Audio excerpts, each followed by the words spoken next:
对我们家就这个比较严格，不能乱聊天。对，因为我也不问他。我也不想听他的事，OK？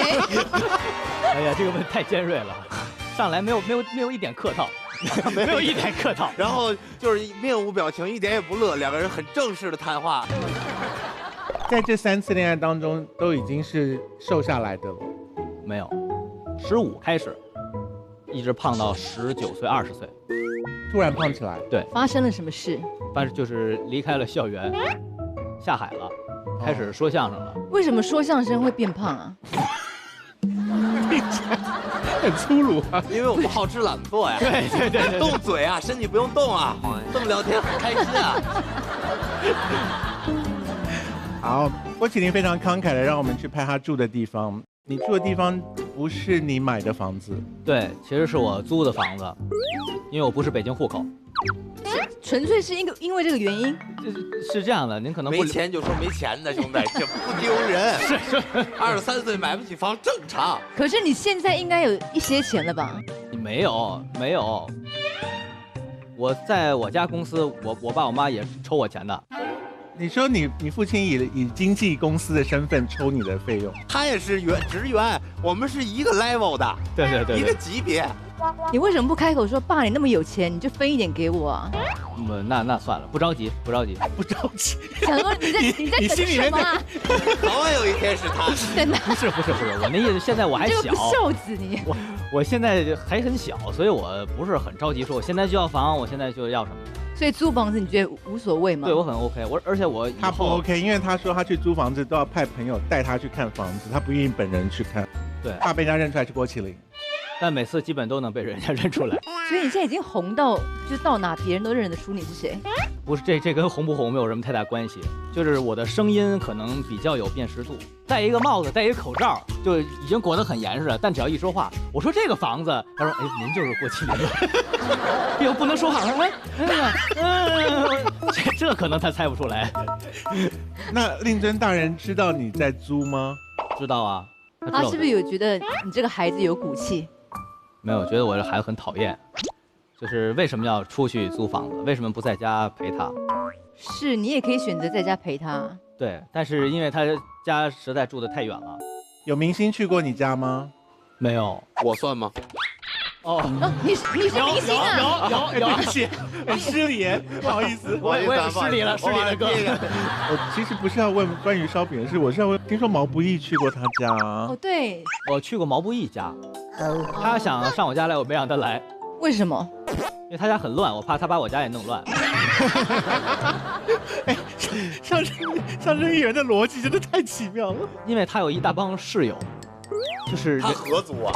对啊，毛不易有室友。对啊，他和他明日之子的好哥们儿，然后都在一起住。总共几个人？我每次去都没有看到大家全员都在，每次看都不重样。对，每次看是轮流上场。对。进去会有一种男人的臭味吗？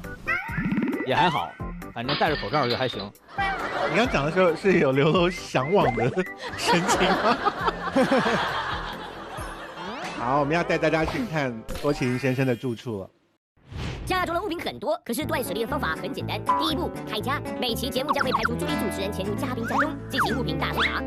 第二步，开聊，被带到现场的物品将由主持人和其主人一起还原它的奇妙身世。第三，开舍，每件物品将由主持人判定是否真正的被主人需要，不被需要的物品将会被放置到闲置转让平台进行公益活动。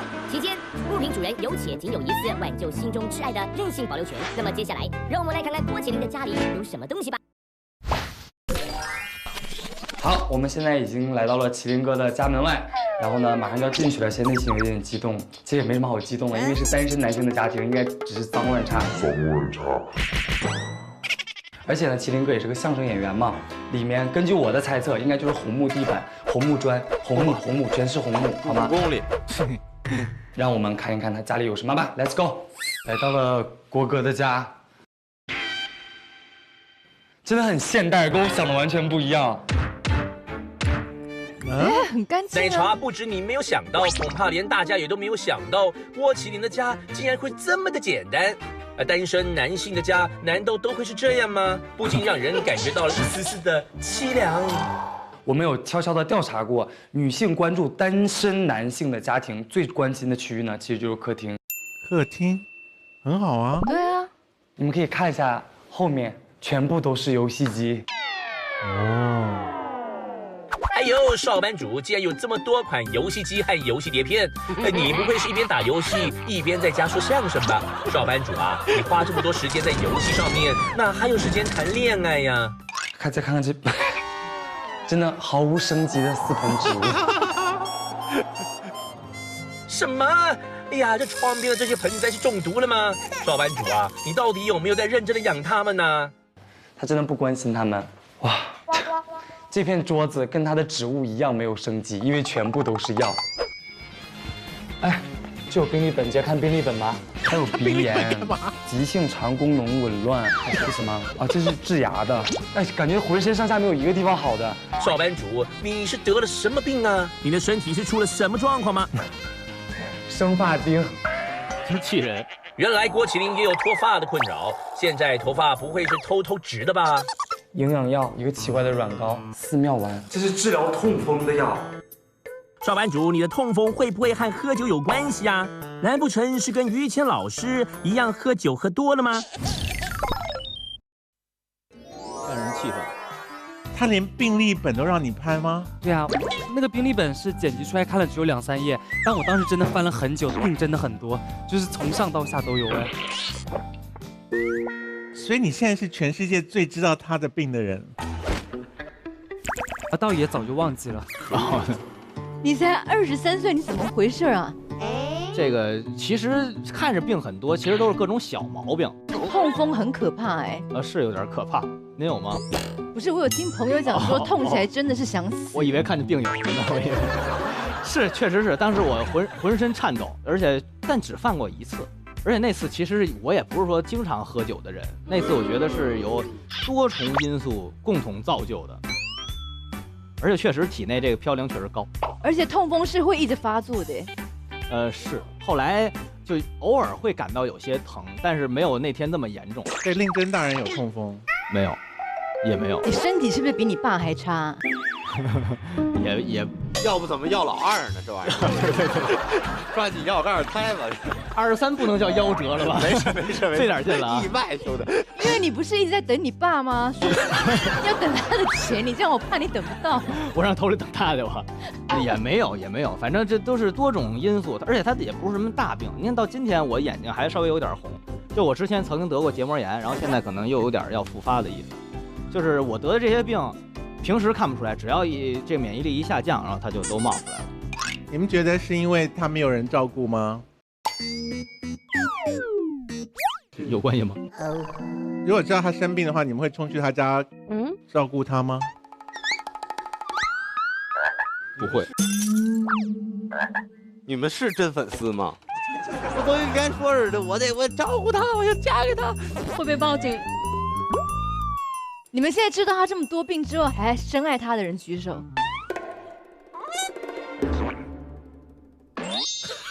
好，还是你讲，还是有人性，会早一点得到财产。你干嘛把病历本放在桌上让我们拍？不是，我是怎么着呢？我没有刻意收拾，因为我都是比如去哪儿看病，看完回来我就都放在桌上，我可能放这儿，我就都堆满了，然后病历本也都搁那儿，我就没有收拾。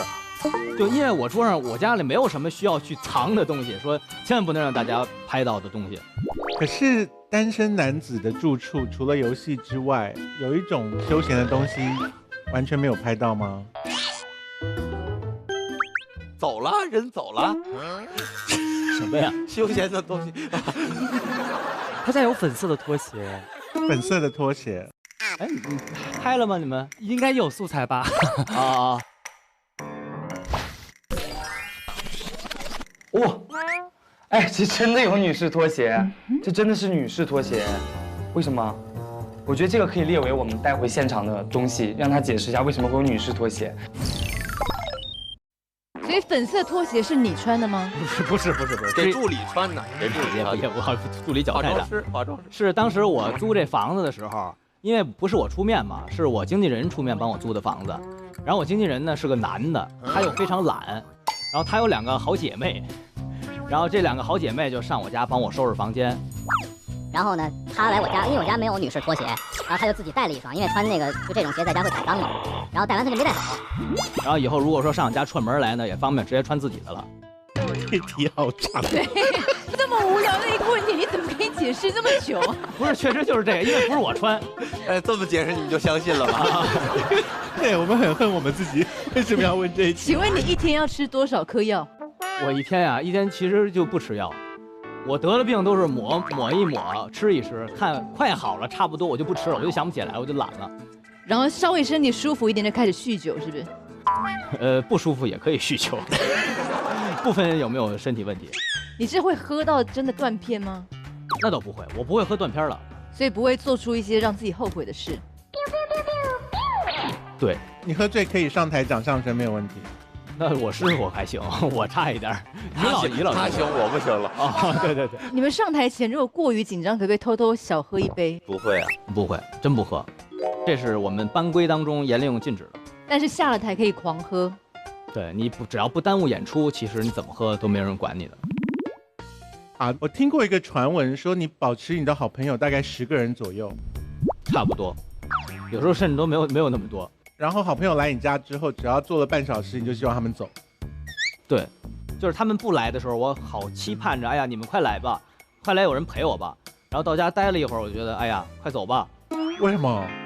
就是感觉够了。你是不是觉得还要想话题跟他们聊很累？对，反正就觉得自己在家待着很自由，我想干什么干什么，我可以说话，可以不说话。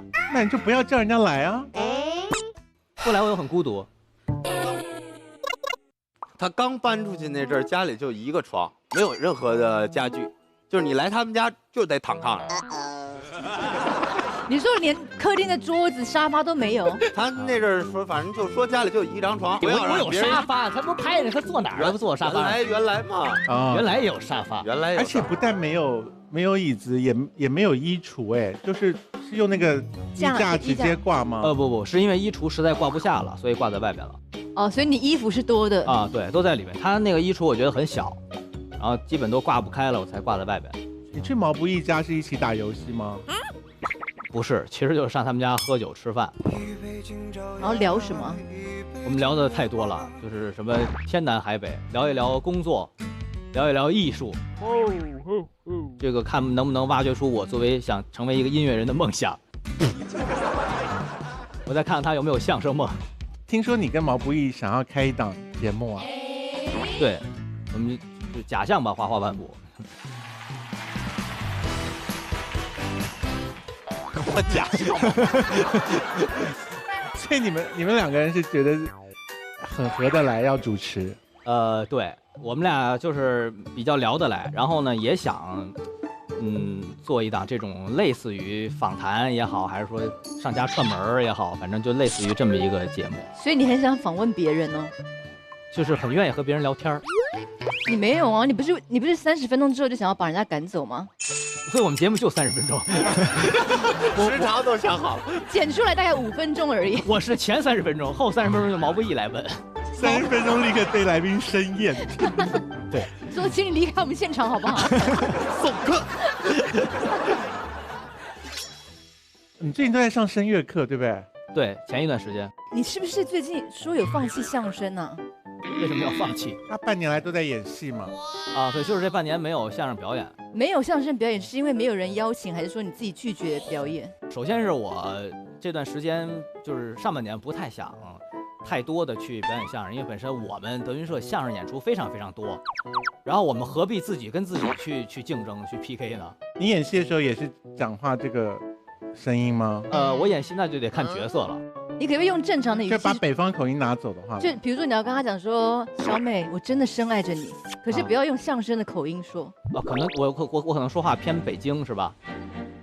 就是小美，我真的很爱你，是这意思吧？我不能这样，小美，像帮卡通配音的啊，小美，你不能这样。其实说话也就是正常，像人话一样的说，就都、OK。咱说都不是人话，我跟你说。那个烧饼，我可不可以听你讲一下？因为我觉得你讲话也是很相声啊。怎样？是要怎样？好，我们除了客厅也拍到了其他的部分，我们一起看。女性关注单身男性排名第2的区域厨房。好干净哦。当当当，全是饮料很整齐的。酸奶、苏打水、草莓味的，很少女。哇，少班主这么大的冰箱，竟然只用来放各种饮料。哦，这还有辣椒，很多辣椒酱。哦，哎，这种好像是自制的辣椒酱。哇，这是长毛了吗？他很爱吃豆瓣酱，应该已经坏掉了吧？老干妈。哇，全是酱类。这个是什么时候？这也是17年，也已经过期了。17年也过期太久。唯一算得上菜的东西，7颗鸡蛋。我们看下面，再来。哦，哇，这层我发现了宝藏哎！红肠、腊肠、风干肠、粘豆包。香老师应该都不知道这是什么吧？这是粘豆包，就是拿蒸锅蒸出来以后，它会黏黏的，然后非常好吃，给大家推荐一下。是像纳豆那种东西吗？这是东北的特产。哇，这么大的冰箱也没有什么可用的食材，哎，有的隔层还是空空的。少班主啊，你都不做饭的吗？但是你们现在往这儿看，我其实一进来我就很想说，1口、2口、3个，电饭煲、面包机、华夫饼机、锅一排横扫过去，全部都是锅，但是却没有任何的食材。这7个鸡蛋要养活这么一大家子人，真的很辛苦哎。对，哇，端午节的粽子。怎么了？太久了吗？这已经多少天了？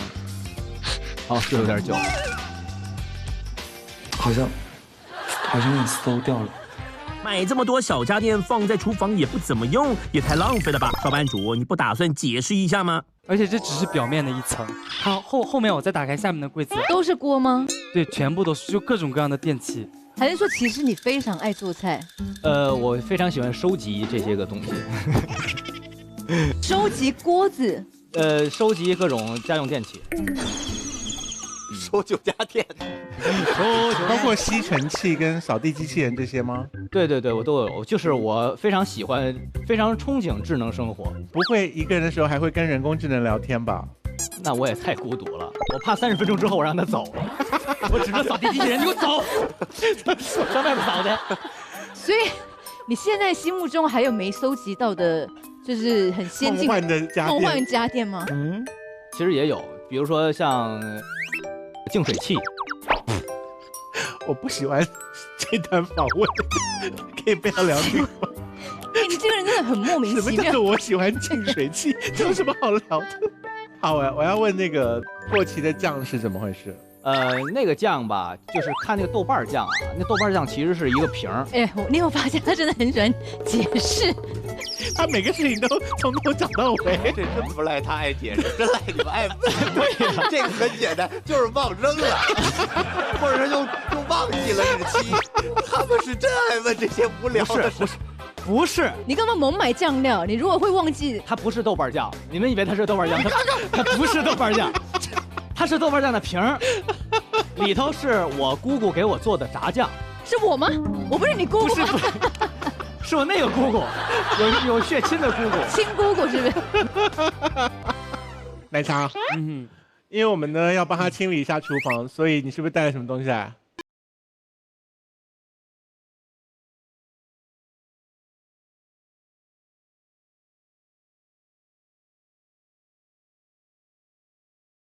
也是锅子，我认为很没有用的东西。我认为它很有用，所以你可以明确叫出他们的名字吗？可以。它最上面那个锅是我最得意的，那是你发明的？不是我发明的，是我买的。那个是我打算拿它来那个吃火锅的，家用火锅。真的有吃火锅吗？有啊。要不怎么痛风的呢？对呀。好，讲一个你最对不起他的锅。最对不起的就是我看一下啊，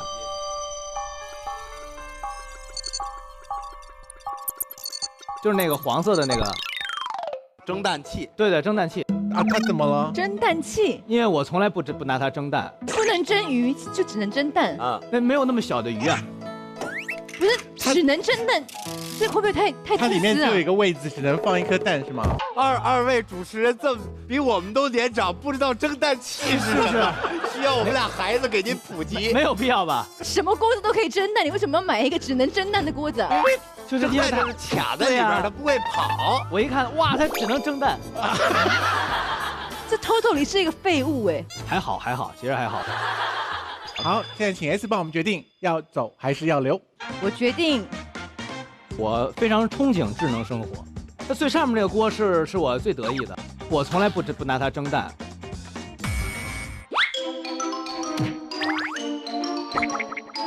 走。这些锅子当中，你是全部都想要帮他淘汰？不要，还是你想要淘汰其中某一个？我看那个蒸蛋机真的非常不顺眼。小饼有解释，它不会跑。其实你放在很多地方蛋都不会跑。算了，这题我们就不要多聊了。我觉得微波炉要留给他哎，微波炉要留给他。他如果是不煮菜的人，他可以买那些微波食物。但其实微波炉没事儿，我这微波炉有残次，这4个腿有一腿不稳，这微波炉老对。所以是一个残缺的微波炉啊。我买了之后，我也没想到是这样的。所以要让他走吗？别走了。旁边那个是什么东西啊？那是咖啡机吗？那个？对。哦，咖啡机应该常用吧？每天早上起床会自己弄咖啡，是不是？我今天本来想用的，但是你们拿到这儿来了。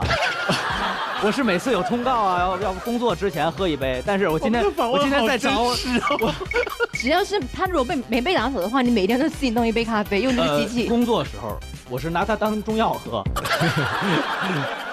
一定对这些东西的意见如何？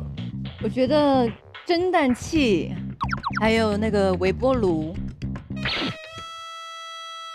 还有烤面包机，实在不需要。所以有3个电器是吗？对，不是这个可以后着吧吗？好，我们看到在来宾的前面呢，也有一个灯。如果他一定要把徐熙娣所选择要拿去咸鱼的这些物品给留下的话呢，他可以按上那个灯。不过他只能够使用1次这个。他要是给我微波炉弄坏了怎么办？本来就坏掉了、啊。所以你要把这个宝贵的机会留给这些电器吗？还是先让他们走？是这样的 ，S 姐可以扔我仨东西，我只能保留1个是吧？而且不是这一批哦，是等一下的也算在里面。我们还拿了别的东西来。还有啊？不是，那先等等吧。是霸王条款。而且我劝你现在先不要用到这一次，因为等一下有很了不起的东西。等一下可能有你更珍贵的东西，因为你爸等一下会出现。我爸坐不进那车。好，刚才我们看到麒麟的家里面一个人住的模样，那你自己对于择偶的标准跟令尊对你择偶的标准有没有差很多？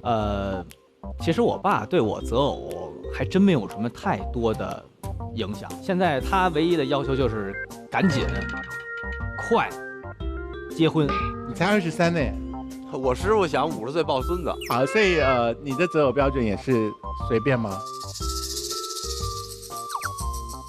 你心里一个那个有没有明确的那个想象？明确的想象，因为这东西它没有办法具象化，就是说我一定要找什么样的，它完全是在乎于运气。所以你今天来的这10位粉丝代表里面，谁最靠近？都别这么期待的看着我。现在没有这3个小家电还愿意嫁给我吗？更愿意，我告诉你。我买了补给他们。哎，如果那个女生是完全不听相声的，而且讨厌相声的，可以吗？很好啊，太好了。我们倒希望找一阵。这说明是完全就认可我的人格魅力，和我的工作没有任何关系。请问相声是可以现在 cue 你一段，你就可以讲1小段的吗？不是，其实也不是，我们都需要准备的。我们看似是即兴表演，其实都是有固定台词的。哎，我听到传言说有一首王菲的歌，你唱起来非常非常好听啊。执迷不悔。哦，就算了吧，以为他们要 Q 你相声，结果 Q 了段歌。其实现场来段相声也行。所以如果他唱的那么好听的话，我们一定是不要让他唱。我一猜就是。他哪一首歌唱最差？好下面啊，真的要听啊。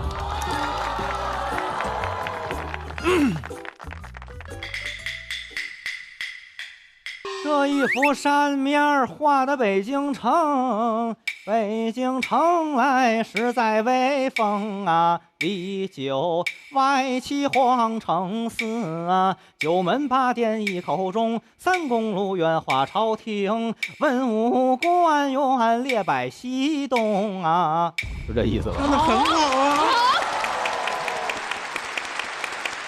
你们怎么说他唱不好？很好啊。哦，这是一个民间小曲儿，我当时就第一次唱是11年、12年的时候，我当时很小，然后在舞台上，对，我不敢唱，因为我在舞台上很少唱，然后当时还是一个很大的场面，然后大家都看着我，让我唱，我就一下就不行了，但还是坚持把它唱完了，不像我们其他演员，有的直接就不行了。所以你刚刚那样算扳回一城了吧？也就那样吧，因为这调我就不太喜欢，我一直不爱唱，就我觉得不好听。你是不是很想唱《执迷不悔》？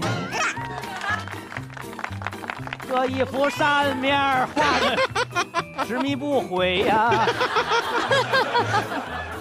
我们要继续看郭麒麟的家。这是什么？为什么一个人生活要用这么多餐具？真的好精致哦！哇，全是筷子。天哪，囤积了这么多的一次性筷子，好浪费啊！少班主，你囤积这么多筷子要做什么呢？少班主，你还是赶快来解释一下吧。我觉得应该是叫外卖会累积很多筷子，是不是？可是这很不环保哎。是这样的，因为我点外卖吧，我这个人比较喜欢多点一点，因为我是这个菜想吃，那个菜想吃，我可能都吃不完，但是我就都要尝一尝。2个人可能就得点3个人的量，3个人就点5个人的量。那你想3个人只能用3双筷子，点5个人的量他就给5双筷子，就久而久之就越来越多，越来越多。我一开始也没有这个意识，但我现在我就每次下单的时候都选择那个无需餐具，对，因为其实我自己也买了能够重复使用的筷子。我觉得你是一个很浪费的人哎。有吗？而且你就是吃不完的东西，你点那么多，那食物不就浪费掉了吗？姑姑在训话了，说得好。而且药你也不好好吃，药都浪费了。对啊，你这样痛风怎么会完全性的根治？这浪费就浪费了，不用把药都吞下去，拌饭吃。为了怕浪费，哎呀，本来都好了，算了，这还有半瓶，来，看，别糟践了。来茶，筷子有来吗？都带来了。啊 ，OK。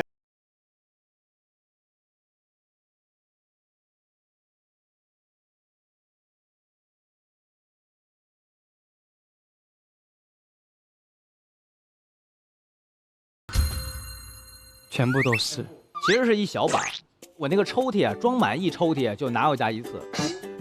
所以这还只是小部分而已，是不是？第3抽屉了。你这样子真的给你妈添麻烦哎。还好啦，因为我师傅家人也多。对，哦，用得上。可是你觉得郭德纲老师请吃饭会拿这个筷子吗？啊，会。真的假的？那就拿出来大家伙用嘛。如果放着的话就浪费了。好，所以这个请你按钮吧。自己也买了能够重复使用的筷子。郭德纲老师请吃饭会拿这个筷子吗？啊，会。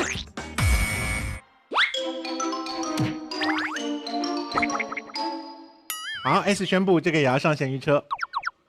烧饼，你觉得郭麒麟是一个省钱的人吗？省钱啊，可抠了。抠在哪儿？我们每个人都抠。没有啊，我出去请别人吃饭从来不抠啊，是不是哥？你别犹豫，你别犹豫。现在也挣钱了，原来不挣钱的时候，我们基本上出门就没有让师弟结过账。对，做哥哥是不是？你从几岁开始家里面会给你零花钱？家里不给零花钱。然后呢，我爸我妈不给，我也不好意思要。啊，然后就一直这么坚持到我参加工作。那你小时候没赚钱的时候，他不给你零花钱，你怎么过生活？就过年的压岁钱呀。但是压岁钱1年收个10来万。我交的都什么朋友啊？这都是上哪儿认识这么些大款去我？可是大家冲着你父亲的面子，就会给你很多压岁钱吧？对，那确实是，那就很好啊，你就分配着用，对吧？对，所以我父母就通过看给我压岁钱多少，决定这个朋友好不好。他们会问吗？我会主动说。就是如果收到太大笔了，你会觉得有义务要报告爸爸知道。太大笔就不说了，就太少了会报告。这都什么？所以你目前收过最少的红包是大概多少啊？最少的红包啊，那很早了，那会儿就是10几块钱可能。谁给的呀？是名人吗？不是，就是我们师兄弟儿。那会儿确实有的师哥也不赚钱，那会儿其实大家都没什么钱，比较大方，这给你个300、500的，人家确实没钱，但也看也不好意思，也得给，凑凑合合的就。所以说在德云社工作很难啊，没有钱就给你啊。所以他现在走进德云社，大家称呼他什么？有的跟他关系一般的，就管他叫少爷。少爷。我们从小一块长起来就是琳琳、大林，所以我们影片里面称他为少班主，没有人这么称呼吗？没有人叫少班主，没有，对，谁说？因为现在俩少班主了。对对。哎，对你现在他有弟弟，你有一个弟弟了耶。对对对。所以你现在有人要跟你竞争了耶。他们净挑唆这种问题。不会了，没有了，我这不现在攒了这么些东西，都让你们给我捐了。对，而且弟弟比你小19岁。对，他15年生人，我16，我06、96。所以他青春茂盛的时候，你就已经老了耶。还好吧，19岁，他青春茂盛，我也才不到40。所以你跟他怎么相处啊？没啥相处，因为现在不住在一起嘛，有时候回家就串着门。你是因为他才不愿意住在一起的吗？也不是，我是因为我爸住的确实太远，影响我的社交。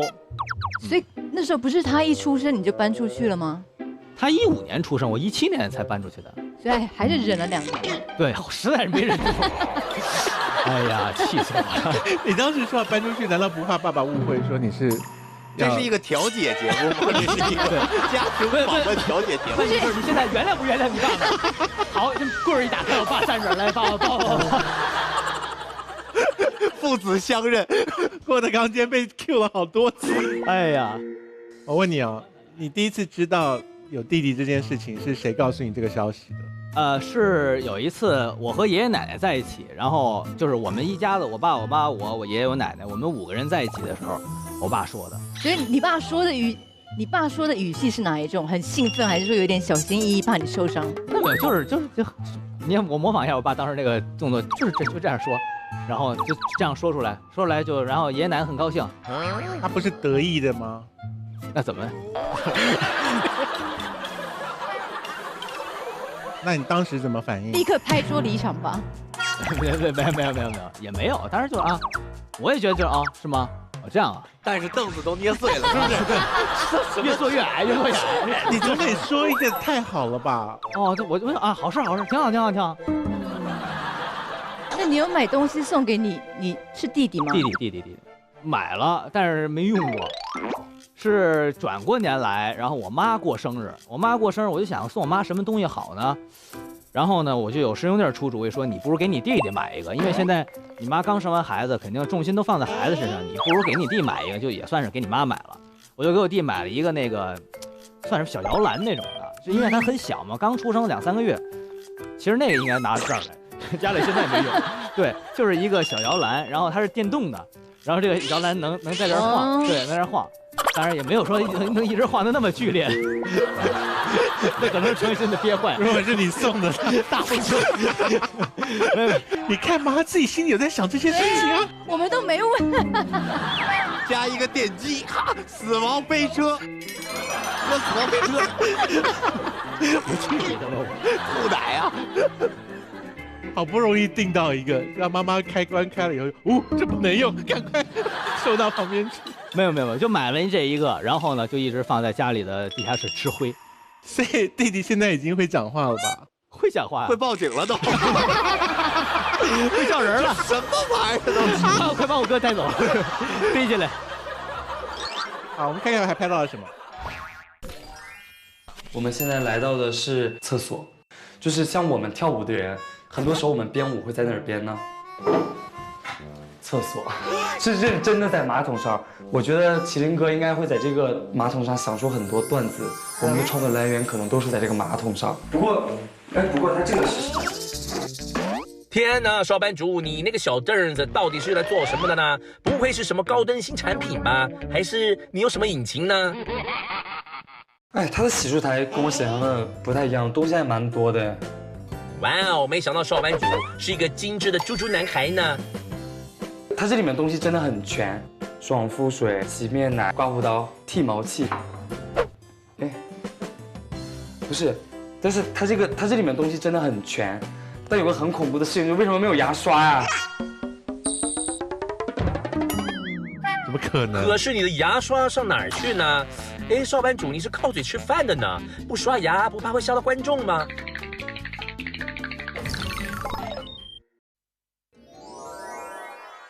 我们真的找不到牙刷吗？我那天不是出门了吗？我是一个电动牙刷，我现在到哪儿我都习惯自己带牙刷，因为我用别的我怕把我牙龈那个捅坏了。你牙龈也不好。对，别问了，别问了，别问了。看到我这人就该扔了，知道吗？都烂了。你搁那闲置车上，我跟你说，我坐上。怎么可能问出这题来？因为牙周病也是很难受的啊。对，最近这也是找不着对象的一个原因啊。所以你不用的锅子那么多个，你用的牙刷却只买了一个。电动牙刷还买6个吗？好多刷头其实是。OK。所以你是随身携带，只要吃完饭就刷牙，是不是？那倒也不是，就晚上睡觉前刷牙。除了，好像保养品都挺正常的，对吧？里面有很奢华的东西吗？还是都是最基本的？很全面吧。像剃毛器这种东西我是没有。是剃鼻毛还是？对，剃鼻毛。他家客厅其实也有一个剃毛器在。也是剃鼻毛吗？对，也是剃鼻毛的。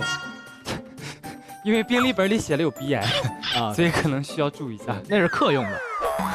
给客人规矩太大，客人来家里一边聊天一边剃鼻毛吗？来下来，什么规矩这都是。所以剃鼻毛是怕上台被看见。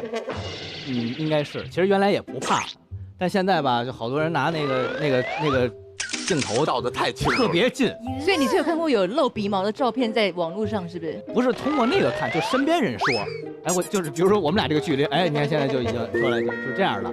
然后我觉得可能有点多，所以你们两个都是很 care 鼻毛，不要就是外露的人，对不对？我还好，随便露，别太不好听，哪有这样的人啊？这是编俩辫子出门，二龙吐须了，好家伙，跟胡子编一块。好，我们看看还拍到了什么。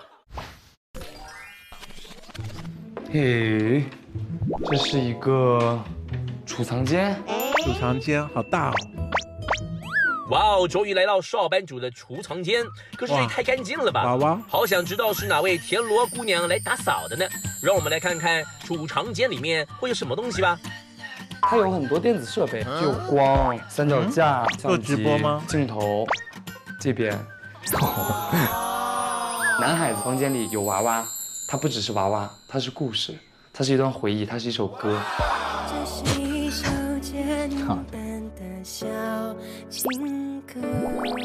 这边更夸张，看一柜子的书，而且你们这么看看不出什么蹊跷，你们要从这边开始看。爸爸调色板都是一些很萌的名字，然后你再往这边看，就开始到初高中文化水平了。《暮光之城》《西游记》《唐诗300首》《宋诗300首》都是我们初高中看的书，然后再往这边看。更高深了，鲁迅全集、莎士比亚全集、老舍全集，但是全是没拆封的，所以干嘛在这当壁画用吗？哦，好书啊！康康老师的情商课，大家多多了解一下，多多支持。晚上替我带去的吗？好，哎，他真的买了很多重复的书，哎，《牧羊少年奇幻之旅》也是同样的，他买了3本。哎，他同一本书会买2本，演员力量也是啊。为什么同一本书要买这么多本？难道是要送给不同的女生吗？哎，等，演员的力量，少班主是真的不打算说相声，要去演戏了吗？我们再来看看这边这个衣柜，哇，这真太酷了，长袍，哇，长袍嘛。少班主的大褂真的是色彩缤纷呢，真不愧是我们的德云大小姐。下面的话看一下。咦，这个抽屉里面怎么会有这么多的醒目？说相声的家伙事儿放在储藏间，少班主，你真的是不打算再说相声的吗？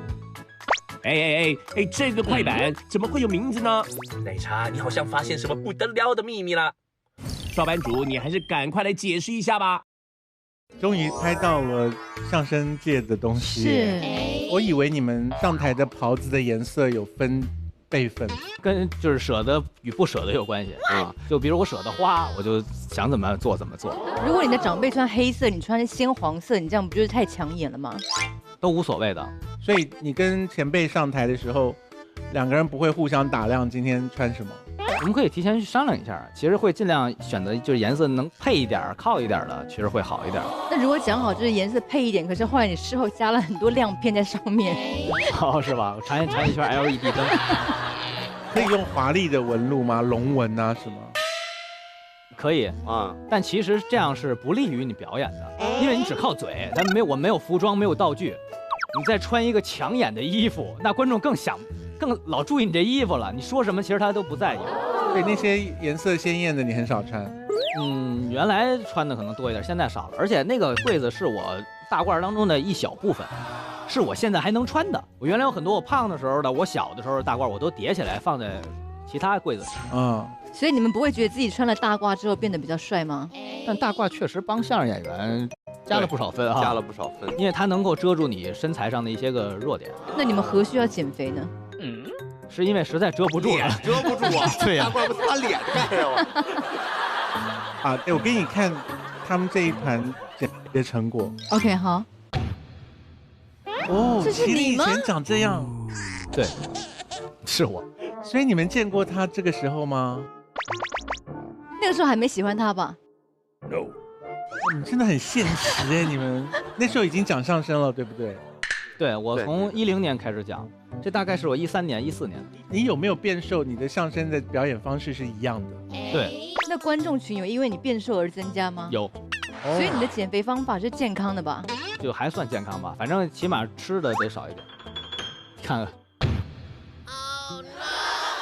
我这有点过分了，有点，就是有点黑照了，有点，稍微好看一点啊。你们俩胖的时候长得一模一样哎。你们对胖子觉得都一样吗？就是都是就是单眼皮这样，对啊。你刚才是不是同一个人嘛？我不是在笑吗？可是长得一个笑一个不笑而已啊。而且他摆出那种就是也是男偶像。没有啦，因为他来我们节目以后一直在笑，可是拍照的时候他们会摆出一些忧伤的样子啊，偶像的表情啊。啊，所以你可不可以嘴唇微张，摆一个不开心的样子出来？假装你在拍时尚大片儿。不行，你眼神没有灵魂。可能因为看的跟摄像师不一样吧。看到 S 姐实在是没有办法专注。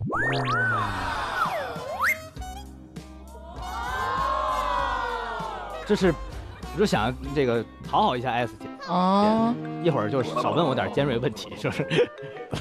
尖锐问题也差不多了啦。对。那烧饼要不要来个时尚大片的表情？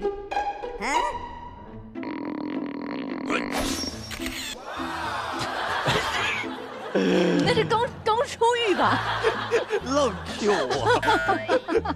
我的观众都是这个，因为我变瘦了之后，逐渐在减少。那怎么办？让观众变少嘞？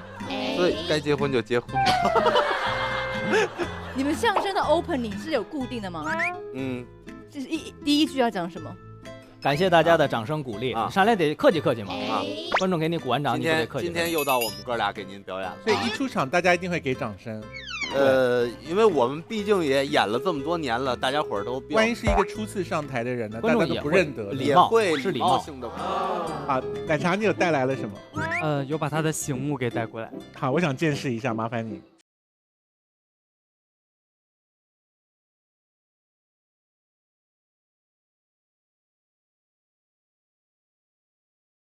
这个徐熙娣见过本人吗？没有。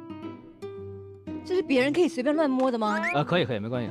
所以醒目是用在哪里啊？可不可以示范一下？就敲嘛，就是在台上，其实拿法都没有特定的要求，说一定要这么拿也没有，就是为了起到一个压言的作用。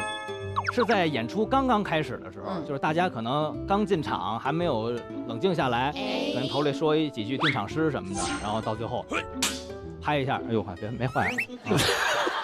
我觉得我们节目已经进行的差不多了，大家晚安。啊，对，可以。就你爱什么时候敲就什么时候敲。对，也可以老敲。天呀，你们呀，这个节目啊，为什么弄这么多块呢？所以一个人大概只要2块就够了吧？哎，其实没有都可以，没有都可以。烧饼，你有几个？我有一个我师傅给我的，然后自己还偷偷的做了2个。你偷偷做干嘛？我万一要有徒弟呢？我也得给我徒弟啊。你想要离开你师傅了吗？这是一个传承，就是，我拜我师傅的时候，师傅是需要给这几样东西，作为一个回礼。你刚刚讲那句话，你师傅听到会不会不高兴？不会啊，真的不会不高兴，自己的徒弟已经在想他的徒弟了吗？他不会因为这件事情而不高兴。这一期节目有好多点，他不会在乎这一个点的。他有别，我们刚刚有别的事情，他会不高兴吗？哪个事儿都拿他孩子电话这么说，都挑唆人家家庭关系。对呀、研究家产研究一期了，真的。这个上面有一个锅字，对，这是我爸给我的，所以你们都有。我那个不是锅子，郭门弟子，我那是。所以只有亲儿子才能够拿锅字，怎么办？你很羡慕吧？你没有。这有什么可羡慕的？我爸该不高兴了。他有一个烧字在那上面有一个。所以他有2个锅字。就是，哎，你干嘛把你弟弟的拿过来啊？不是我弟弟的，我真没抢，是我爸就顺手给我一个。后面有写是弟弟。真的吗？当然假的。对不对？不能。这个就明确的，这好厉害哦。对这不是相声当中用的，因为这上面刻着我妈的名字。对，王慧。对，这是我母亲的名字，这是我母亲用的古板。你爸爸跟你妈妈认识是因为在表演的时候？对，在演出的时候，当时我很疑惑，因为我妈年轻时很漂亮。当年我师娘比我师傅要红，所以就觉得说怎么会爱上你爸，是不是？他很会。对，就是我爸很会。你怎么知道你爸很会？我就觉得，就我妈当时条件那么好，然后我爸都能，是吧？你有问他细节吗？我不好意思问他也不会告诉我的。妈妈有讲过吗？也没有。好像那阵儿我小时候做过一个节目，师傅说过，我师娘那阵儿爱吃巧克力，就老给她送巧克力，然后去台湾演出，然后就老打电话，然后就这么长时间的攻破啊，巧克力越吃这个越胖，越吃越胖，越吃竞争对手越少。哎，对，就是投其所好。我觉得这句话也很危险呢，可以吗？我就圆回来了，投其所好嘛。所以现在妈妈还爱爸爸吗？爱呀。这个问题问的，我觉得我不应该回答这个问题。这题很可怕，你怎么会想到这一题啊？这题好可怕。我好可怕这个节目啊，真的。我东西都不要了，我全捐了，好不好？不要再问我了。不光是拆散了我们德云社的家庭，还拆散了我们德云社这公司。完了，从内部瓦解了。所以，只要不是爸爸给的醒目，都可以不要吧？啊，其实是要用也不差这一块，对吧？对，确实也是。我自己都想拿一个，够刚好多一个，你可以选一个，拿走。我拿有锅的可以吗？可以，没事。这期别让我爸看就行，没事。那这个我拿走喽。好吧，那您就留念吧。要想起我跟我爸哦。回家好解释吗？你好说吗？先生问的时候，我去郭德纲家拿这么一块醒目回来，这是伴手礼。然后先生问你去郭德纲他们家干什么了？去问问他们夫妻是不是还相爱？你还爱你丈夫吗？所以我们讲好了，就是没有刻锅字的，我们就送给今天来的诸葛钢铁们，好吧？可以啊。对，没有帮你们争取到别的，争取到一块醒目。可是这个很值得保留吧？这个会量产的，放心吧。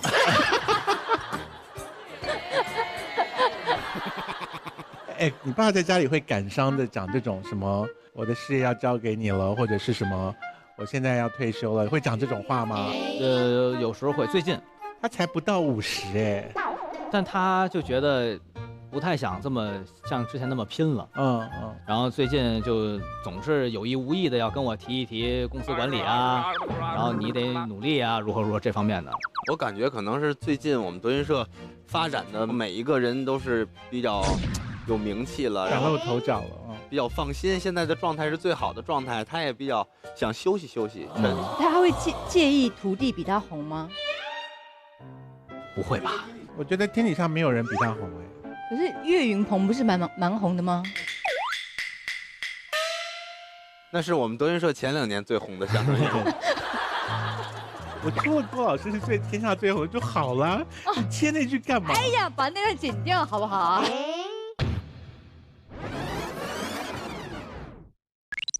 我觉得天底下没有人比他红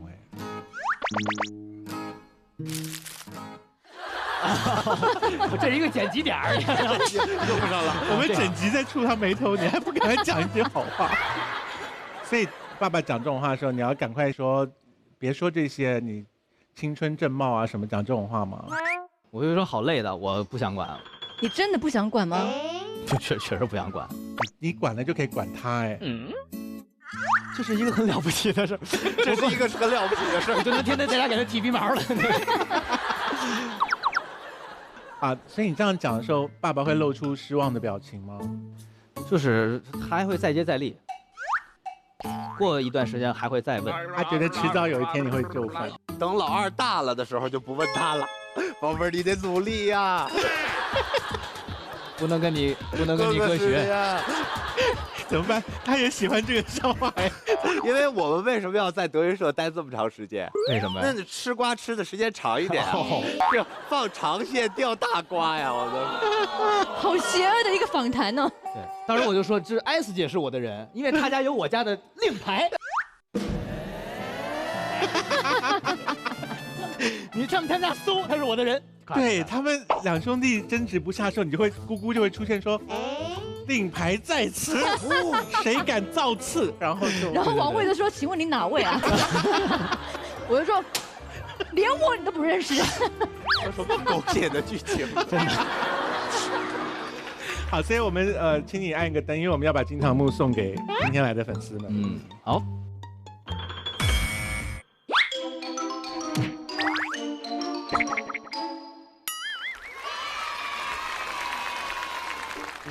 我们现在要进行的是咸鱼擦亮时刻，请郭麒麟跟你的物品们告别吧，让他们在别的地方焕发价值。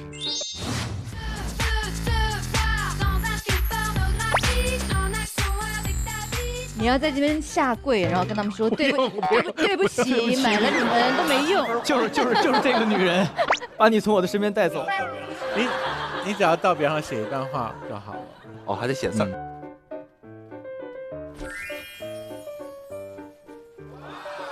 你们男生也会后面加个 O 字哦。是的哦。所以，秦兄，我们要跟他们告别喽。你来这儿吧。也别太难受，兄弟，也别太难受，真的。哎，展现一下你演员的演技，就是你要是能够眼眶泛泪。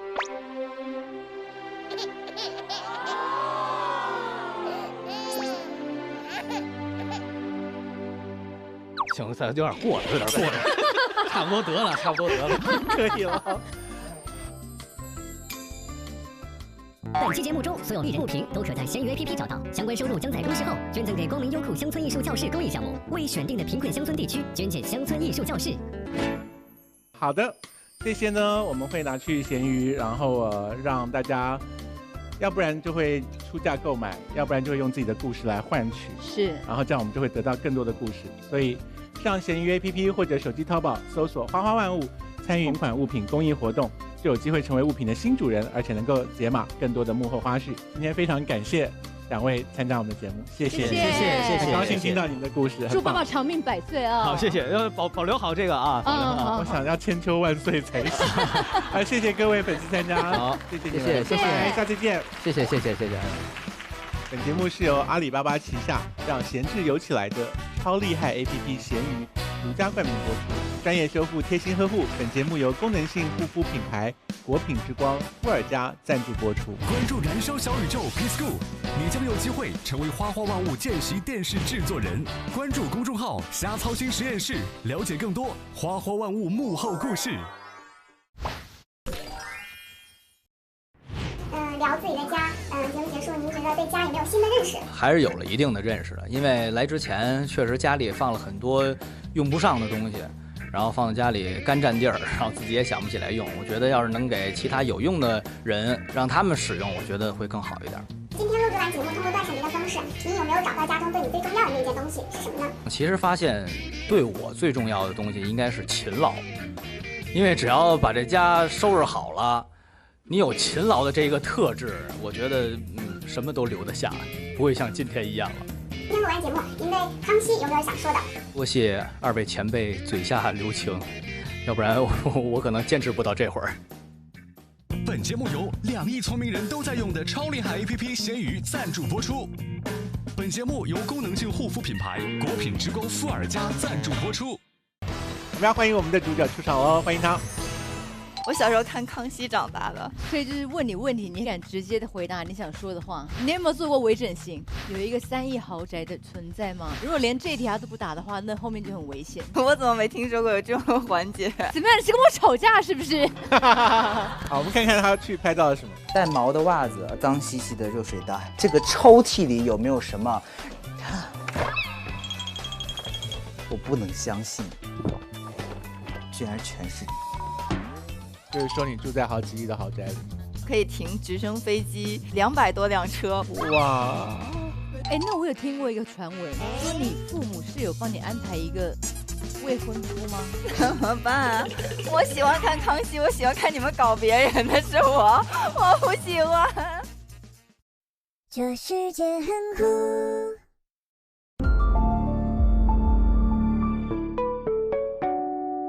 本节目由花花世界安全之选的沃尔沃全新 S60赞助播出。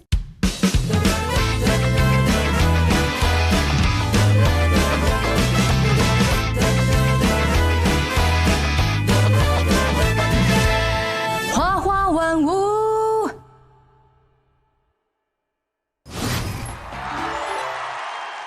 这是一个花花世界，世界上充满了各式各样的人。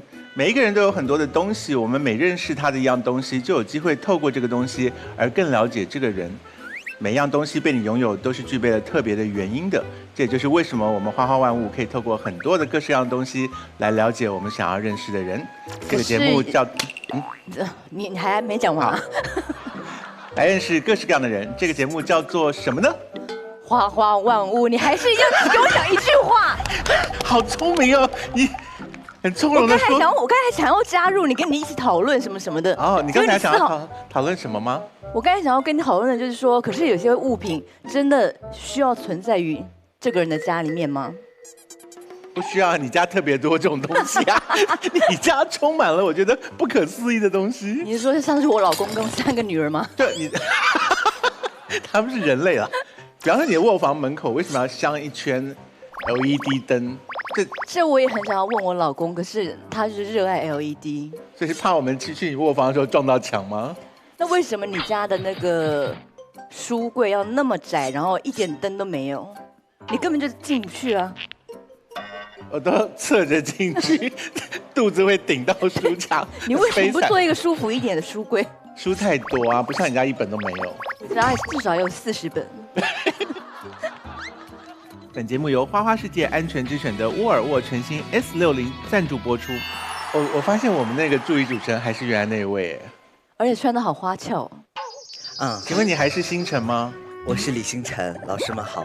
星辰之前已经播出过很多集的花花万物了。对，有带给你什么好处吗？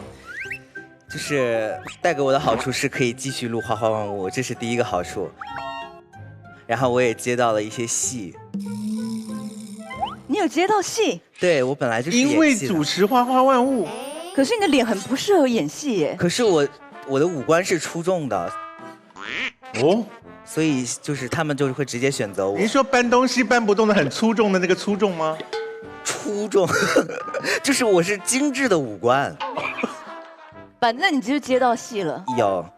有比较多人认出你吗？也没有特别多，但是有一些会认出来。是家人吗？除了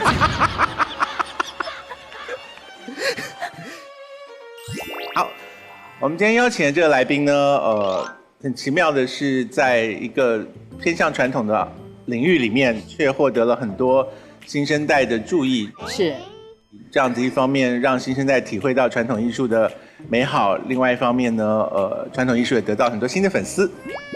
好，欢迎我们的今天来宾出场喽！哇，太帅了吧！欢迎张云雷先生、杨九郎先生。欢迎，姐姐好。你好。我真会说话。你好。老师好，欢迎你啊，请坐。好，通常呢，我们并没有奉茶这个环节，可是因为今天来了大人物，所以我们特别要奉上这2杯茶，星辰奉茶。谢谢。我来这杯吧，好吧？啊，对，换杯，不，城府好九郎，深啊！不可以换杯，什么？不可以换，不可以换杯，不可以换杯。那就都你喝了吧，好不好？多不是人。好啦，没事了，我们开玩笑。吓我一跳。哎，云雷会不会演那个喝茶之后讲话，本来从非常漂亮的声音，渐渐变成沙哑的声音？就是水真的被人家下了毒了。没有，你要先本来是好。他说你没层次，你要从有声音。你要先从有声音的说，哎，我们这次的表演怎么样怎么样？哎，我不知道怎么会。你要从那边到这儿。那我来一遍啊！来一遍，咱们重新来一条啊！来一条啊！重新来一条。我们大上，好好好啊，来一条啊！绿茶，我非常喜欢喝绿茶，因为平时家里面绿茶呀、花茶，我太刻意了，很刻意，而且脸上都没有惊慌的表情，直接就嗓子哑。因为他们相声界好像真的担心别人让他们嗓子哑掉啊。真的有这种事发生过吗？我没有，一般都是我自己把自己弄哑了。你怎么把自己弄哑的？有的时候演完出啊，回去之后熬夜，嗓子转天就会哑。所以九郎，你的地位是他的徒弟，还是说他的搭档？我怎么成了徒弟了？我就是那个搭档嘛。所以是平辈的嘛？当然是平辈了。哦，所以你也不用特别尊敬他。对，但是他一直管我，有时候喊我儿子什么的，就是啊，因为我们表面上都是称兄道弟，其实暗自里都憋着当对方的爸爸，你知道，就是这样啊。所以九郎，你已经习惯了在张云雷的身边，大家都只看他不看你。啊，对对对，其实大家也都看我，偶尔会看看我啊。所以你粉丝是比他少非常多，是不是？戳到他伤心处了。没有伤心，确实是这样的。可是听说云雷，你有让你的粉丝带了荧光棒进德云社去听相声，对吧？不是让吧，是那个大伙儿自发的。自发的，因为一开始也没有说带着荧光棒，从15年开始，我有自己固定的粉丝，但是不多，可能10几个。然后有一次我上台的时候，突然间，哎，底下就有举灯牌、打荧光棒，当时我是一脸懵的，我说这是什么情况啊？然后我就告诉他们收起来，不要打，因为他后面的观众他不认识我，他不知道怎么回事。哦。后来就自打是探清水河，火了之后，然后就陆续的他们就都是开始打荧光棒。所以现在只要你出现表演，就有荧光棒。但是说相声的时候不会打，我一般都是在翻场的时候。对，在我们那个就是 happy ending 的时候。才拿出来这样甩甩。但是说相声的时候不可能，那样会很奇怪。台上说郑阳高、郑兄长、郑路眼，底下晃着荧光棒，对，很奇怪的。对，非得背错了不可啊。九郎没有任何人为你举荧光棒吗？没有，他的我也一般就会蹭热度什么的，我就假装这是我的啊。相声的前辈们可能会比较介意这个事情吧。就如果举着你的名的牌子，台上的前辈会不会？不会，因为这个台上有前辈的话，粉丝是不会。你有跟他们沟通过？就只有是我自己的专场的时候啊，他们才会去举荧光棒。有时候跟师傅同台的时候，他们是绝对不会打荧光棒的。所以我们看张云雷的崛起过程是相声界的童星开始的。对。9岁开始上台表演是吗？具体来说应该是10岁到12岁，10到12。对，9岁开始学这个东西。然后是第一次表演就立刻被郭德纲老师看中。第一次见了我，然后就唱了一段京韵大鼓，然后我妈妈就问：“你看他行吗？”他点头说行，然后就莫名其妙的把我带到了北京来。我当时脑子是懵的，我也不知道怎么回事，然后教我什么我就开始学。那他有说很明确的说出我要把你当成干儿子吗？干儿子？对。没有，我师傅把谁都当亲儿子。对，因为这你就是师徒如父子嘛。对，其实从小我一直是拿他当父亲一样。那他对待你跟对待郭麒麟有不一样吗？就是财产吧。净说实话。听说杨九郎家里很有钱，是吗？谁说的呀？郭德纲说的。真的假的呀？他说北京能够住得了四合院的人不超过10个，令尊大人就是其中之一。其中就是吗？不是，因为说于大爷他爸也是这么说，所以你们家住四合院，700多进的四合院。哇！什么乱七八糟，这都不是，这是我们那个节目里的一点内容嘛，一点梗。我们家不住四合院，我们家就住。但你家是有钱人吗？他们家住树上，不是没有，也树也不住啊，然后就是普通的家庭，特别普通。你有没有很庆幸你是待在张云雷的身边？特别一直在庆幸这个事儿。我怎么没看出来呀？真的，不能让你看出来，以后你会骄傲的。当时谁挑谁的？当时就是一拍即合吧。对。是老师安排你们两个吗？不是，没有。他有自己的搭档，我有自己的搭档。对，在我俩搭档之前，我俩是不说话的，就是见着面他会喊我师哥，我说哎，就结束了今天的啊。你是看他不顺眼吗？那时候也不是，就是没有话。对，没有话，在一个频道。对，而且有一次就是那天也是赶巧，就是单独我们2个人在后台待着，就剩下我俩，很尴尬，特别的尴尬。找话题吧，哎，我没觉得尴尬啊，我可没觉得尴尬。那是你，我自己不觉得。你觉得很自在是不是？对，我觉得自己还挺好，觉得。然后就是找话题吧，然后你吃了吗？没有，那吃点饭吧。然后我俩就出去吃了一顿饭。吃了一顿饭，然后聊着就聊到这个搭档的问题。对，然后他想换一下搭档，我也想换一下搭档，然后都有这个意思。对，但是呢就没有说破。其实你应该从根儿上讲，应该是第一次11年的时候，他想让我跟他一起搭档，然后他把我拒绝了。啊，对，这是11年。他邀你，然后你拒绝他？他拒绝了我，因为当时我刚有一个搭档。对。他刚找了一个新的搭档，然后我就找他了，然后我跟他吃了第2次饭，然后才定的这件事情，然后2次特别的凑巧，都是赶上就是单独我们2个人，对，就跟老天安排的似的，然后吃完第2次饭就定死了，是我们俩是一起搭，对，但是得互相的自己的搭档再说，所以在相声界里面换搭档的事情是一个大事情吗？当然是大事儿了，对，所以你们当时为什么2个人心里都想要把当时的搭档给换了？你们俩当时为什么不做《康熙来了》呢？对呀。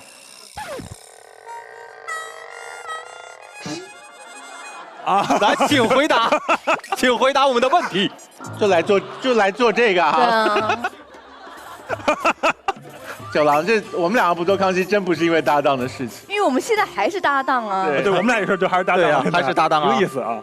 所以当时各自不要自己的搭档，一定是出了什么问题吧？其实我们俩更聊得来，对，更聊得来，就是舞台上的表演风格。对，我以前的搭档可能跟我现在的表演风格不是特别的符合。对，可能我是比较张扬的那种，他是比较沉稳的。对，可能好多作品啊，可能不是这么适合。对。哎，张云雷，那在德云社里碰到了当时被换掉的那位搭档，会尴尬吗？不会，我俩台下是真的非常好。我会尴尬，特别的好，因为你取代了他的位置，对不对？对，不过现在我们还在一个队，还在一个队，我们还在一起。所以要跟搭档讲说，不好意思，我想把你换掉，要怎么讲才不会？我说咱俩可能缘分尽了，我说可能会没有机会再搭了，然后他哭了，好伤哦。然后他说他说我这样演完最后一场的时候。我会把咱俩以前所有演过的节目，我会打一份词，给你，算作咱俩留一个纪念。这几乎就是跟女朋友分手一样的伤人呢。所以他哭的时候你怎么办？当时心里有点软，就是心软了。有没有一点想说算了，还是不要换好了？那他怎么办？我还跟原来那个呀，对，等于白忙活，饭也白吃，钱也白花，就是啊。张云雷，你觉得把搭档甩掉比较难，还是把女朋友甩掉比较难？我目前还没有女朋友。之前的。对啊，之前呢？你之前一定有分。师傅不让我谈女朋友，因为我比较单纯。哎，他信了。哦。所以你要假装没这件事，是不是？我说实话，我是有时候不愿意触碰这个。有一次是人家先跟我说的分手。你被分手？那你有哭吗？当时？哭了，当时是哭了。哭的时候应该是想挽回吧？我心想我以前花这么多钱，我怎么办啊？我还是因为钱，投资落空是吗？但哭的时候，其实当时我挺伤心的。我觉得怎么说呢？2年吧。交往2年。啊，2年。然后是在我们天桥德云社对面有个大广场，在广场上他跟我说的分手。然后他走了之后，我还要从广场回到德云社，晚上我还要演出啊，那天挺难受的。天！所以有一边走回德云社一边落泪，是不是？不，我不能让兄弟看见。哭完之后我自己回去的。哇！然后就是全靠自我调整嘛。那你进去德云社的时候，有任何人发现你情绪不对劲吗？没有。所以当晚还是顺利的完成了表演。对。然后因为当天临回家的时候。因为那会儿郭麒麟不会开车啊，就我跟郭麒麟2个人在车上，然后那天路上也没有说话，啊，他可能认为我可能，他还问我一句，他说我哪得罪你了？你今儿不说话呀？我说没有，我说有点事儿，他就再也没问。后来那女孩就跟郭麒麟了。对啊。真的吗？九郎？没有，你别当真行不行？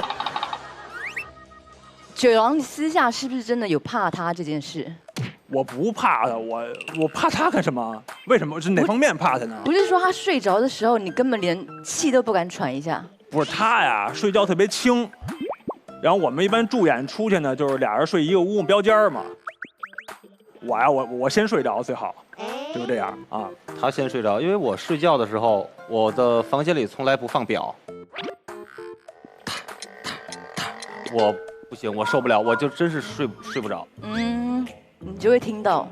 然后那个就是他一般就会告诉我，然后别出声啊，别出声啊。后来就演变成第2天早上，我说我没出声啊，然后第2天晚上告诉我，别喘气儿啊。等于说你呼吸要很谨慎的呼吸，是不是？对。你这样会睡得好吗？后来他睡得特别好，然后睡得特别好，就改我睡不着了。对，花花物呢会带着摄影机去拍我们的来宾家里的样子。我们先看第1段影片。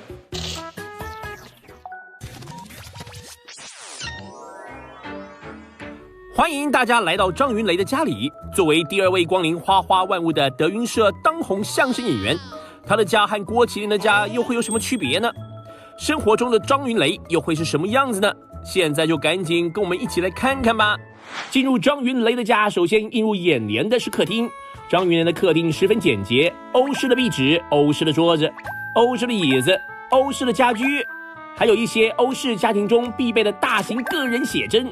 但是仔细一看，它并不仅仅是一张照片，而是一块完整的拼图。整个房间里唯一没有欧式氛围的，应该就是放在这角落的金运大鼓了。这个鼓上面还刻有张云雷3个字，也没有忌讳，应该是他很常用的物品吧。接下来我们来看一下张云雷的厨房，厨房也收拾得十分整洁，连桌上的饮料都排列得整整齐齐。难不成张云雷有很严重的强迫症吗？接下来探索一下张云雷的卫生间，这个卫生间看上去也太干净了吧，干净到洗手台上几乎没有任何的物品。这个镜子后面是什么呢？我的天哪，竟然是排得整整齐齐的发胶，这位先生对于发胶的需求量可真的是惊人哦。现在我们看到的是张云雷的衣帽间，放眼望去都是整洁的白色家具，不过最起眼的应该就是角落里的这双鞋了。这一双鞋没有放在门口的鞋柜里，而是摆放在衣帽间，看来这双鞋应该有特殊的含义。难道是刚刚买来还没有穿过的鞋吗？还是说张云雷也是一位球鞋的收藏家吗？打开张云雷的衣柜，里面叠的都是整整齐齐的衣服，还有帽子。帽子有都是按照颜色的顺序垒在一起的。看来张云雷真的是很有严重的强迫症呢。黑的、牛仔的、白的帽子，看起来款式也几乎都一样，甚至还有几顶没有拆包装。旁边的衣服也都是简单的 T 恤，简单到只有同款的白色、黑色系列，并且感觉几乎每一件都是全新的。哎，等等啊，这衣柜里面还放着一套张惠妹的专辑，这是什么另类操作啊？还是说对咱们阿妹有什么特殊的情感需要如此珍藏吗？接下来我们来看看精致的张雨雷梳妆台上有什么吧。张雨雷的梳妆台左右两边摆满了琳琅满目的香水，各个屏幕都可以闻到它们香气四溢呢。在梳妆台上还有这么一组稳坐 C 位的手表盒，手表背后应该有不少的故事吧？张雨雷赶快跟我们分享一下啦！我们从家里带了一些东西过来，星辰麻烦你。好，那让我们一起打开花花柜吧。那边。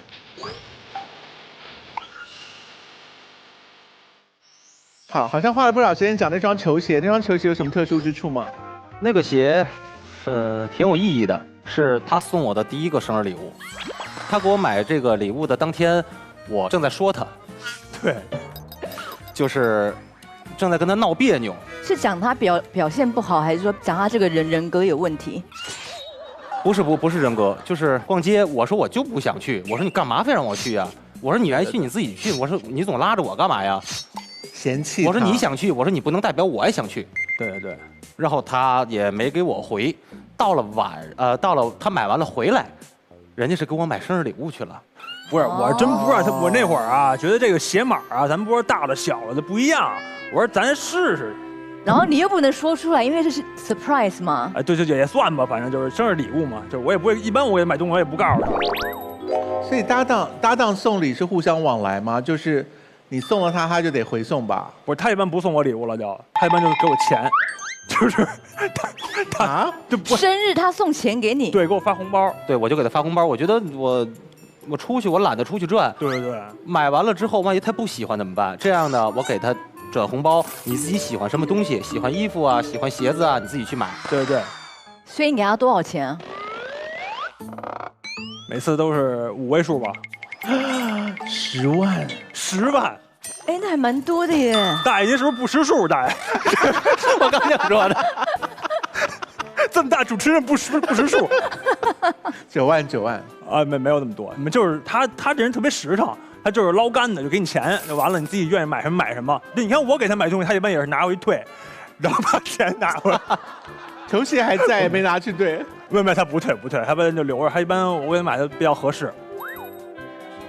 好，刚刚屋子里的东西其实比较触目惊心的是发胶，对，胶水好像超过了正常的量，而且同一个牌子，然后摆放的方式是一种要打仗的感觉，就是用完这一罐马上用下一罐的样子。所以你现在的头上是很硬的吗？是。可以插卡片吗？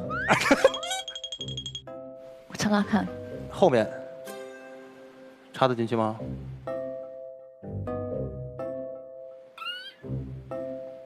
大爷可以站那鸟，我觉得。很难插的。哎，好，可以啊。插上了吗？可是有一点会掉的感觉。但是你要帮我把头发弄好。哦好。因为没有人敢动我的头发。哦，真的吗？真的。所以我刚才是惹到你了，是不是？我就惹完了。没有关系，没有关系。要不然把它弄好。哎呀，弄坏了，哎，完全不对了。完了，还不如刚才呢。我现在美不美？你现在很好，真的很好看啊，很好。所以刚刚有人这样上来弄，你会怎么样？把手挥开吧。了解我的人可能就不会过来碰。九郎，你有曾经想要帮他把刘海这样拨一下过吗？没有试图过，我这人比较惜命。赶紧烧一炷香啊！对，他这人特别护头。所以刚刚那是真的是很严重的事，是不是？当然了。而且真的，当时我都替你害怕，刚才真的，我就怕。那你刚刚不给我，你为什么不提醒我啊？我就想看他打不打你。所以你现在很讨厌我，是不是？是。够直接吗？为了碰头发接下梁子啊？不用吧？两个人互相讨厌。哎，所以怪了吧？他发胶没有他想象喷的那么多。对。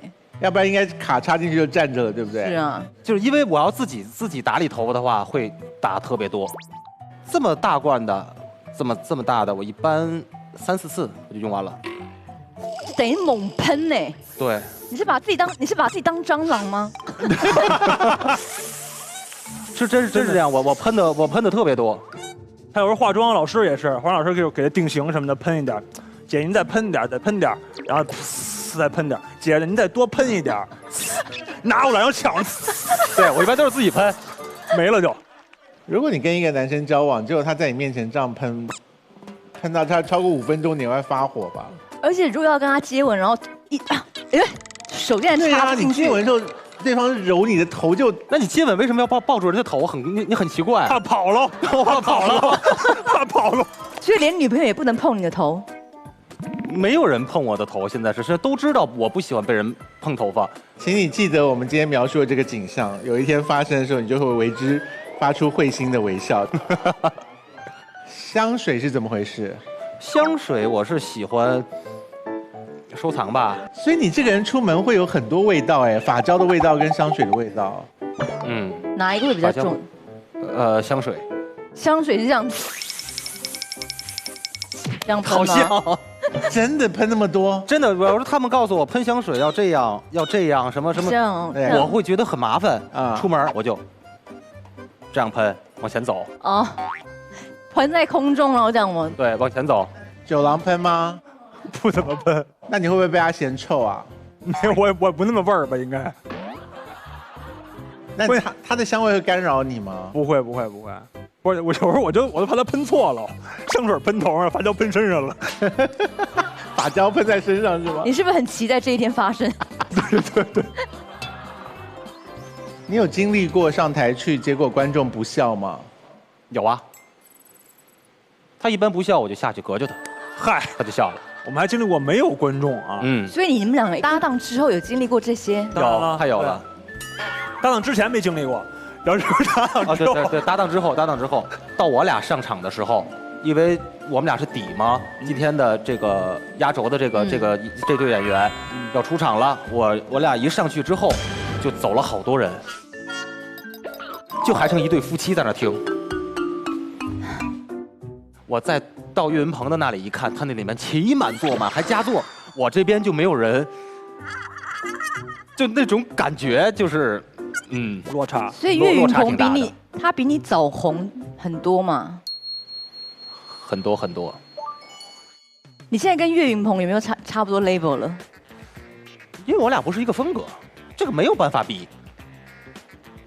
他两个风格就是不一样的，所以你让我怎么做比较？你说馒头和汉堡，你说怎么做比较？所以你的风格跟他的风格最大的差别是什么？我比他帅。他比我丑。你觉得以搭档而言的话，是不是全世界任何人的搭档都胜过杨九郎吗？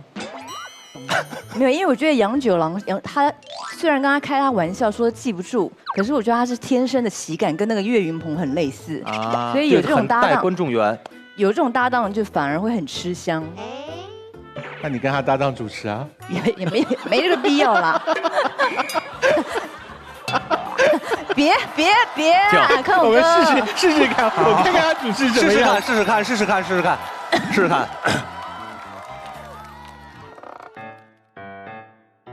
开场一般都是那个你们广告是什么？广告什么？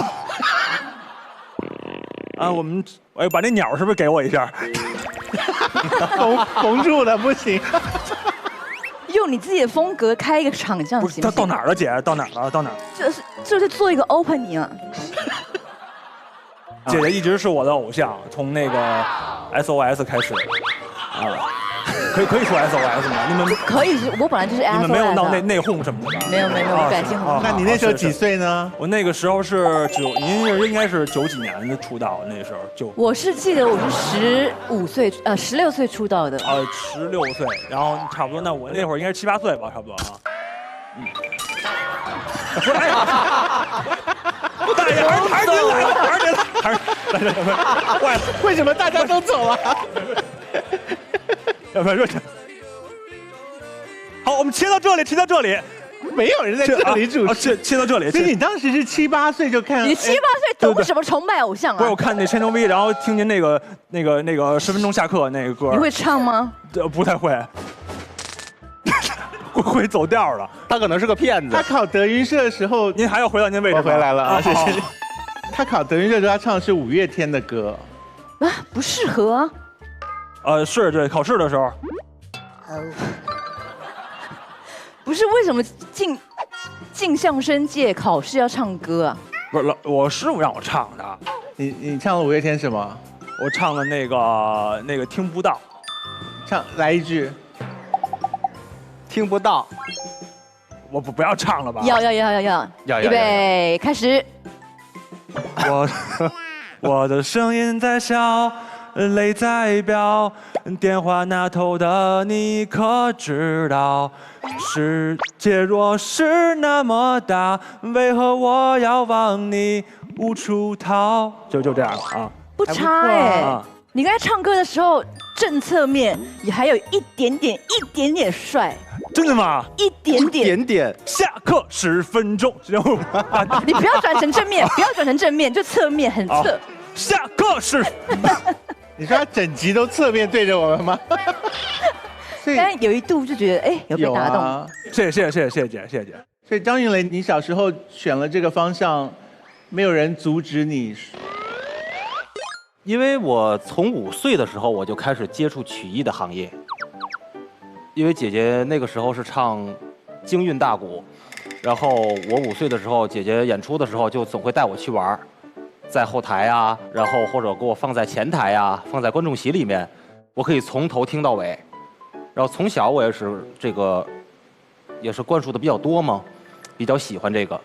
所以人家5岁就开始懂得欣赏戏曲，你小时候却是崇拜 SOS， 这就是差距，是不是？为什么他现在他跟我捧哏了呢？怎么？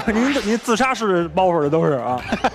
我也感觉是。关键我不光欣赏 SOS， 我还欣赏那个您的好多综艺，什么那个我猜，他也主持过我猜啊。对啊，但是后来就换主持人了，后来我就更喜欢了。然后打死你！刚还夸你几句嘞，我把话收回。你侧面也不帅。我就更喜欢那个您的别的节目了啊，没说完呢啊。什么节目？那个娱乐100%嘛。哦，对，我就去看那个节目了，我就更喜欢那个节目了。所以他是追着你跑的哦。是啊，会讲出娱乐100%代表是真的粉丝。真的耶，会说出 SOS 就已经是真的粉丝啦。对，然后后来就成为你的歌迷了嘛，就嘿呦就是你，然后就成为你的歌迷。哦，我听过那首歌，对吧？罗志祥，对，罗志祥不是罗志祥和 S 姐唱的，我以为就一个人唱的。不是，我以为罗志祥，我以为罗志祥男女切换自己。你耳朵是有问题啊！你以为女生的部分是罗志祥自己唱的？我不想访问他们2个了。行。因为张云雷的受教育过程好像没机会接触这些玩的东西，是吗？我小时候没有，小时候接触的都是曲艺。张云雷从小就表演传统曲艺受到瞩目，可是当中要经历一段青少年都会发生的变化过程，可能嗓音就改变了，所以当时张云雷就暂时离开表演曲艺这一块。然后据说他跑去了流量做了一些不同的工作，大家可以问他。然后他再回到相声界的时候呢，他是一个染了金头发，然后打了耳洞的男生。是这个发型吗？是。你回来的时候是这个发型回来的？是。我虽然刚刚在介绍头发有染成金黄色，可是我转头看到这张照片的时候，还是略受到震撼，就是跟我想象的，我以为是这个头发染成金黄色。因为你这个太可气了，很大，你这个。对，木法沙，你看到吗？你当时是去做什么事情得到了这个造型啊？我没有，那个时候我觉得我可能审美就是那样的吧。然后那个鬓角一定要特别的大。所以当时你觉得是好看的吗？没有，我就那会儿觉得喜欢，我就这样染。然后回来之后，我特意问了一下师傅，我说这样说相声好像不太好吧？我说我明天把它染回来。他说不要染，就这样。我说那耳钉得摘吧，耳钉也不要摘。我说为什么呀？他他说我让你这么做，自有这么做的道理，不要问为什么。所以现在从小就是他让我去干什么，我从来不问为什么，从来不问，因为问了他也不会告诉我。他现在告诉你了吧？告诉了，就是想让人记住我。第一个是用这种样子上台讲相声的人。那你这样子上台的时候，你有很害怕大家不接受或者是出声音吗？害怕过。结果观众反应，都这样。就你一走出来，他们就对，都是这样。那你一开口是传统相声，他们就放心了，是吗？后来有一阵儿，我就还是保持这种风格嘛，然后染过其他的颜色。我说什么时候？我说这个头发能染黑。他说你想，他告诉我说你可以继续这样染头发。他说早晚有一天你会主动的放弃有颜色的东西。对，因为就脱发了开始。我现在是假发啊，现在我这真是主动的，16年主动的放弃染头发，就觉得真的腻了，是不是？不接受了我自己不接受了。可是他现在这样子就感觉比较像就是一般的帅哥。一般的帅哥，以前像什么帅哥？不一般的帅哥什么样？以前就是你刚刚的发型，那张照片你不会觉得他是个帅哥啊。反正我现在要是看以前的那种黄头发的图片，我就觉得很奇怪。有时候让我看，我说哎，我说得了，我说不让我看，不让我看。哎，是头发演变史，演变过来，对。所以17那个还蛮帅的。12年的嘟嘴那个是流行吗？嘟嘴啊，对。你现在拍照还嘟吗？不嘟了。你还有脸嘟吗？有脸嘟吗？没有了。嘟一个，因为现在嘟一个看看。搭档一起嘟啊，快点！咱俩一定要帅帅的啊！对，嘟嘴啊！1、2、3。张云雷，你没有嘟啊？就是你还是对堵腮帮的，对，因为那个时候，我觉得跟郭麒麟都非常喜欢，可能那个时候非主流嘛，那种。就是装可爱啊！装可爱。你先问问 S 姐认没认出那是郭麒麟？认出来了吗？啊，哪里？另一个嘟嘴的。哪一张？第2张，戴眼镜的那位吗？对，你别以为那是孙越，那真的是郭麒麟。那是郭麒麟？对，那是郭麒麟。怎么可能？真的是郭麒麟。是他。你故意放这张照片陷害他吗？所以你曾经比他帅很多哎。不是你等会儿啊，姐说的是曾经。那你那个点头的意思是你跟他合照，你心里面也知道这件事情。跟他合照那会儿我还是比较有自信的，但是现在没有自信了。现在我觉得他可能马上就要超过我了。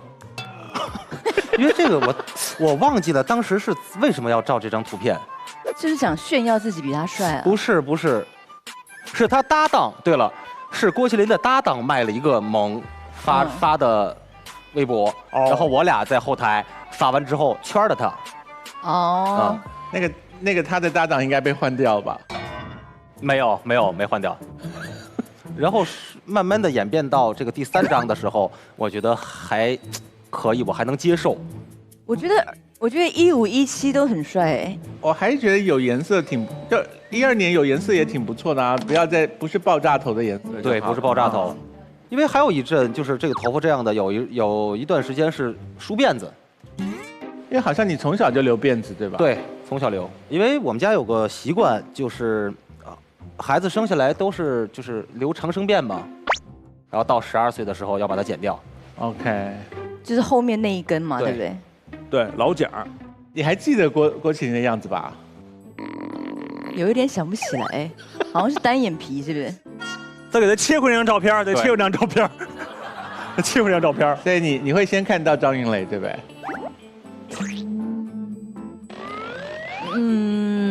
应该是。就是去听相声，进相声园子去看到这么一号人物。因为我觉得如果帅到会让我留下印象的话，才是真正的帅。我现在真的已经想不起来他长什么样子，可见他应该算是还蛮。可是这个人就在面前，所以你才记得的啊。可能明天就忘了。对，一会儿就忘了，一会儿就忘了。我现在已经忘了杨九郎长什么样子。我追着你看，让我看。我们还拍了另外一云雷住的地方。各位观众，现在终于到了张云雷的卧室。哇哦，卧室的布置也太整洁了吧！哇哦，这不就是传说中的郭老师吗？没想到在这里可以遇到您啊！接下来就是张云雷的床头柜啦，这里面看起来都是一些有年头的老物件了。首先是这2把扇子，然后竟然还有一台已经消失在现在社会已久的物品——复读机。除了复古的复读机，旁边还堆着同样复古的磁带。该不会每天睡觉前你都还要靠这些东西来助眠吧？好复古哦！接下来看看我们发现了什么宝藏，居然是张云雷小时候的相册，劈叉、打鼓、女装、唱戏。看来小时候的张云雷不仅多才多艺，生活还是很丰富的呢。让我们来打开另外一个抽屉，原来是2件大褂。哎，这个材质跟这个大小，哎，张云雷啊，好像不是你平常穿的大褂呢。快回到现场，跟我们解释一下是怎么回事吧。好，我们又有东西来现场了，麻烦你。让我们一起打开花花柜吧。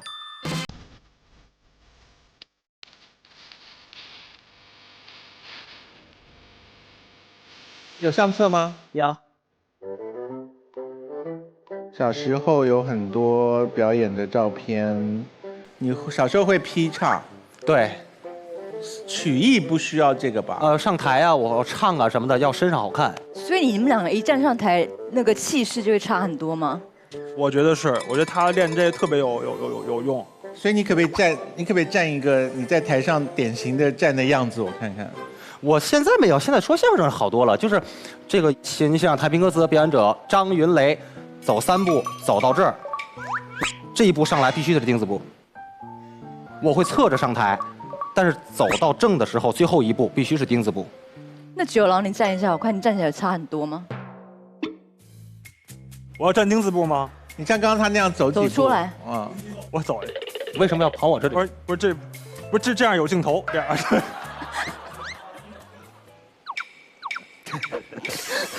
我感觉好僵啊！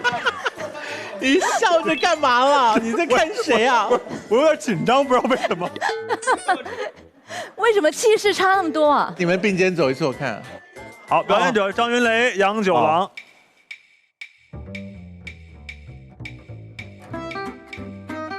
哦，看得出来哎，真的差好多。对，感觉九郎就很像来买菜的样子，就是买点豆腐。你看起来很茫然哎。他看走起来就是很贵气。是吗？那我贵气，我贵气的走一个好不好？你贵气走一个，贵气走一个。不是这个贵。请坐，不好意思，麻烦你了。康永哥，感觉这里面有很精彩的东西，没有见过这个，还可以放吗？可以的。哇，要不要连？谢谢大家的掌声鼓励。下面呢，再为您唱一段太平歌词的小段，高大姐。有一位大姐黑不溜秋，身两儿不高过了古老。这就是了。这是你当时录的？当时录的。所以郭德纲老师如果听了这个，就会说很好。没有，小的时候练功几乎就是跟师傅斗智斗勇。我就不练，他就逼着我练，我就想对策来对付他。在床头，临睡之前，他会给我贴一张纸，就是你明天早上起来要背的东西。每样50遍，都唱完了，估计我得需要4、5个小时。后来我就偷懒就被他发现了。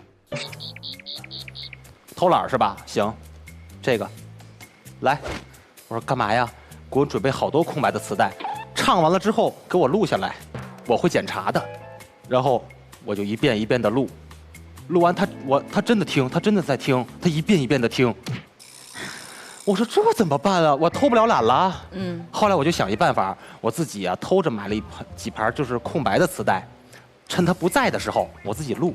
录完了之后去练功去，哎，回屋，然后把门一关，一放这个，我就放这个，然后后来就被他发现了。他打开门看到是不是？打开门的时候就僵在那里了。发声也是每天早上起来要喊嗓子，早晨5点让我们自己去，起不来，哎呀起不来，这怎么办啊？我就想怎么对付他。我会走到岳云鹏的家，然后到他家睡一觉，睡到中午，然后这个回家了，喊嗓子了吗？喊啦。当天演出的时候晚上，我嗓子本来能到这儿，但是我没上去，我就到了这儿。他就觉得你今儿喊嗓子了吗？练声了吗？我说我练了。他不对，他说你今天如果要是练功了的话，他说你今天不可能唱成这样。然后有一次也是还是这样，那天我一推门，睡得香吗？我说我没睡觉啊。我说我就用功呢。我再问你一遍，睡得香吗？我没睡觉啊。然后我姐就过来了，你还说瞎话是不是？你姐夫在后边跟着你呢。跟踪你？跟踪我。那他这样是可以揍你吗？还是？他就打过我一次。什么事？不用功。然后当时姐姐呢带着家里面好多的人，包括烧饼啊，他们去逛街去，就不带我去，让我在家里练功，我心里就很气愤。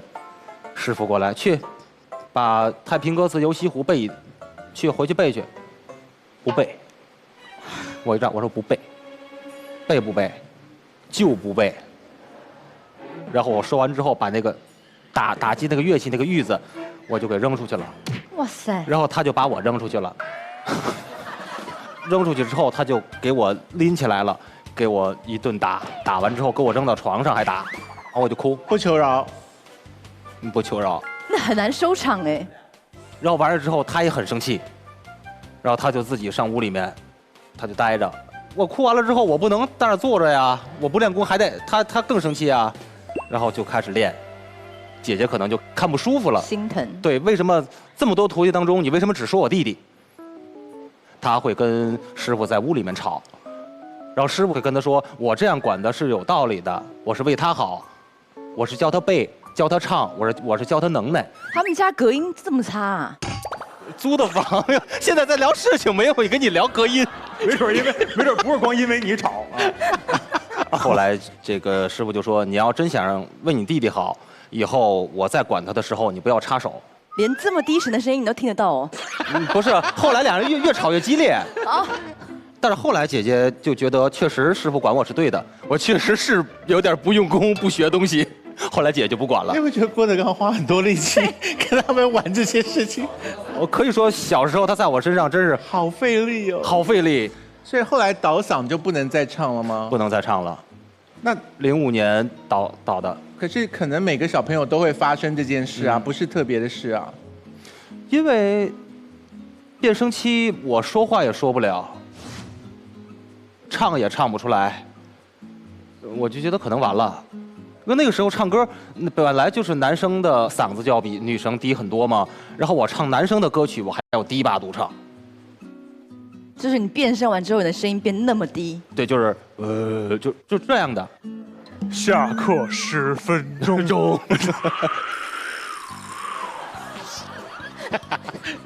这个你有什么好模仿的？啊，那个时候就决定就是先养一段时间吧，然后回天津。所以你跑去打工吗？有，但一开始没有，后来在家里待着，待不住了。跑去做什么？跑去我那会儿干过服务员，台球厅，给人家摆球。在冰场给人换鞋，干过收银员。收银员？收银员。有 A 钱吗？没有，我们那里都有监控的，都有监控的。要没监控就 A 了，有就 A 了。问题跟答案都好烂。所以你去做这些事，只不过是尝试一下别的生活。对，尝试一下别的生活，但是我感觉干哪行都挺不易的，尝试完了。所以那时候有觉得总有一天我还是会回去取意见吗？没有。你当时是真的觉得放弃了？放弃，因为事隔6年了，我觉得那会儿就感觉已经对这个东西已经淡忘了。对，因为我突然间变声，突然间上不了台，对我的打击特别大。别人提相声，我不听，啊，你以前是别提，打住，聊别的。这么严重？那当中郭德纲会一直回来提醒你说，哎，不要担心，会恢复的，可以回来。没有，我们很坚持。到后来，变声回来了之后，跟他说的，我说只要不说相声，我干什么都行。啊。然后他挺伤心，特别伤心。然后他也没有说你必须要怎么样。他说，哎，好，他说你想干什么，我给你找。我说行，我说只要我不说相声，怎么都行。我跟他坚持，就是2个人僵着啊，得有1星期。到最后还是我妥协了，我心软了。然后上到2楼的书房，我跟他说，我说爸爸，我说我错了，我说我都听您的，我说您说我干什么我就干什么。他说好儿子，我说我好好说相声吧，我说我哪儿也不去了。所以为什么会突然心软？因为他很期待我回来了，他回来了6年回来了，没想到我给他这么一句话，只要不说相声我干什么都行，他很失落。我听起来你不是只是因为嗓音变了离开相声界，你肯定在想别的事情吧？你去当收银员啊，或者是服务员的时候在想什么？没想什么，因为那会儿的时候已经18岁了，我觉得18岁每天一大小伙子在家里待着，我觉得这不叫事儿，我就想给自己找点工作干，然后我就尝试各种的行业。可是后来什么原因让你愿意回去德云社呢？不管做不做相声，被姐姐给抓回来了。哦，是姐姐劝你回去的。这故事有玄机啊。怎么说？就是需要姐姐来把你抓回去，肯定就是你跟姐夫有意见嘛。不是，不然你闲着没事，我忽然抓你干嘛？因为有一段时间我是来北京，在北京，然后我也没告诉姐姐我来北京，然后我想感受一下北漂的生活。然后那时候有在工作吗？还是有？你是在自己演一段北漂的戏嘛？对，但是我还坚持，一直在坚持。你是想要坚持给谁看呢？我就想我不回去说相声，看看我自己到底能不能存活。然后被姐姐发现了之后，姐姐说：“你宁可北漂，你都不回来，是不是？”你就是在等这一天吧？不然你要演到什么时候？没有，我就感觉，如果姐不发现，我还会这样做。你还会继续演下去？什么叫演下去？我这说的马上自己眼泪都要下来了，我自己都觉得我自己很可怜。然后你给我来一句演下去。那会儿睡在地铁站啊，但后来太冷了，我就转到了麦当劳那个滑梯上，在那里面睡，那边比较暖和。到后来实在没有地方住了，我说你让我住在冰场行不行？他说行，但是每天晚上员工们都下班，你要一个人给冰场打蜡，这样你可以睡在冰场，然后给我准备2小床，而且还要睡在厕所的旁边。然后每天我就是求那个阿姨，我说把厕所打扫的干净一点，要不晚上我睡觉会有味道。所以是一场少年时期的小冒险吧，是不是？你现在回想觉得有意思吗？挺有意思的。从那个时候我就感觉，因为我就觉得做哪一个行业都要付出，而且都辛苦，特别的辛苦。哪怕是服务行业也是特别的辛苦。所以如果回德云社去，然后郭德纲就顺着你的意思说，好啊，不要做相声，你就做行政的事情。我跟他说过，我说唱歌。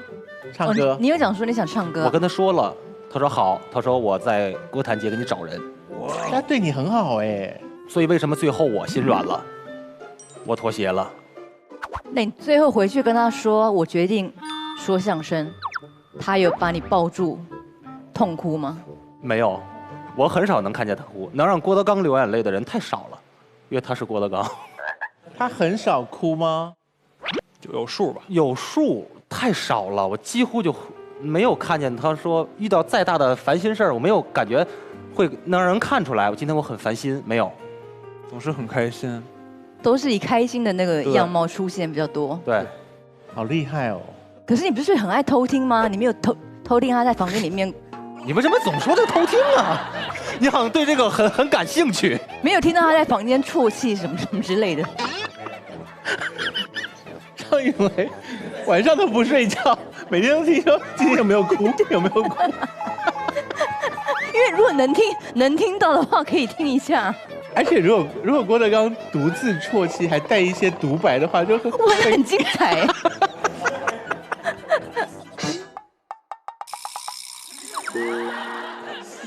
九郎也没有看过老师哭吗？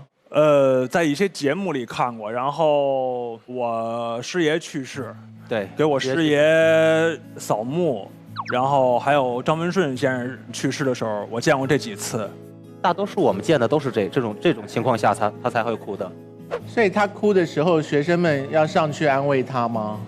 其实也不用安慰，我觉得在这种情况下，实际上也是一种宣泄吧。我觉得不要拦着他啊。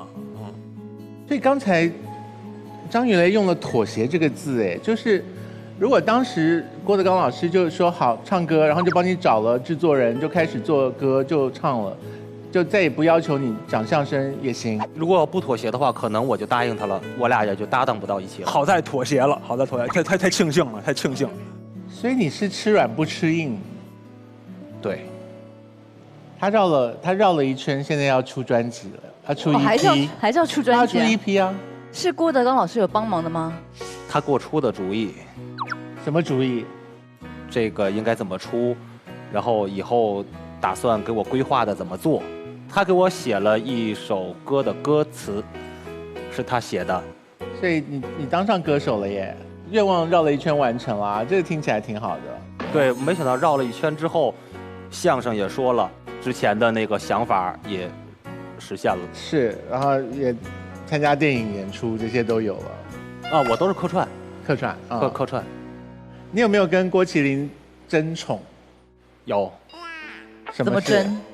小时候，我会吃郭麒麟的醋，就是大家一起走在马路上嘛，有可能师傅在中间，他这手牵着郭麒麟了，我看见了，我就会有点吃醋。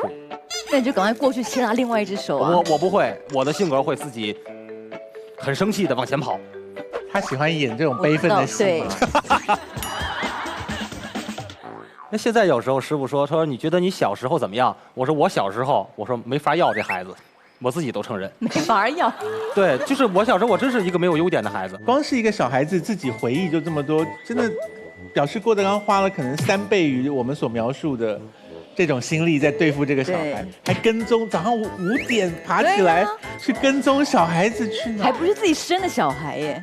不是吗？不是吧？啊？你不是郭德纲的小孩吧？我怎么会是他的小孩呢？对啊。这有点乱。您是老电影炸出点什么来，好像。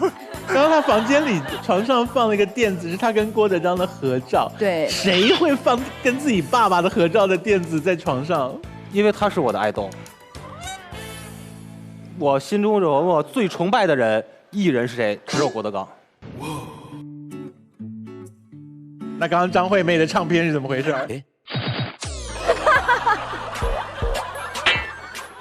你是不是觉得小时候让他吃太多苦在你身上，所以现在赶快要扳回一城，就是尽量说他好话？这个不是，你总诓我干嘛呀？是真心的崇拜他。对，我跟他说过一句话，他脸红了。我说我看您喝水都这么完美。是真的，我真是。这种话是人讲得出来的。这种话是人讲得出来的，来质问我。哎，他讲这种话，郭麒麟要怎么办？对啊，他讲这种话，麒麟在旁边听了以后说：“那你上厕所的时候也这么完美吗？就是不是逼人家没路走吗？”对啊，你把好话都说尽，其他人怎么巴结他？我不是巴结的，我真是拿他当偶像。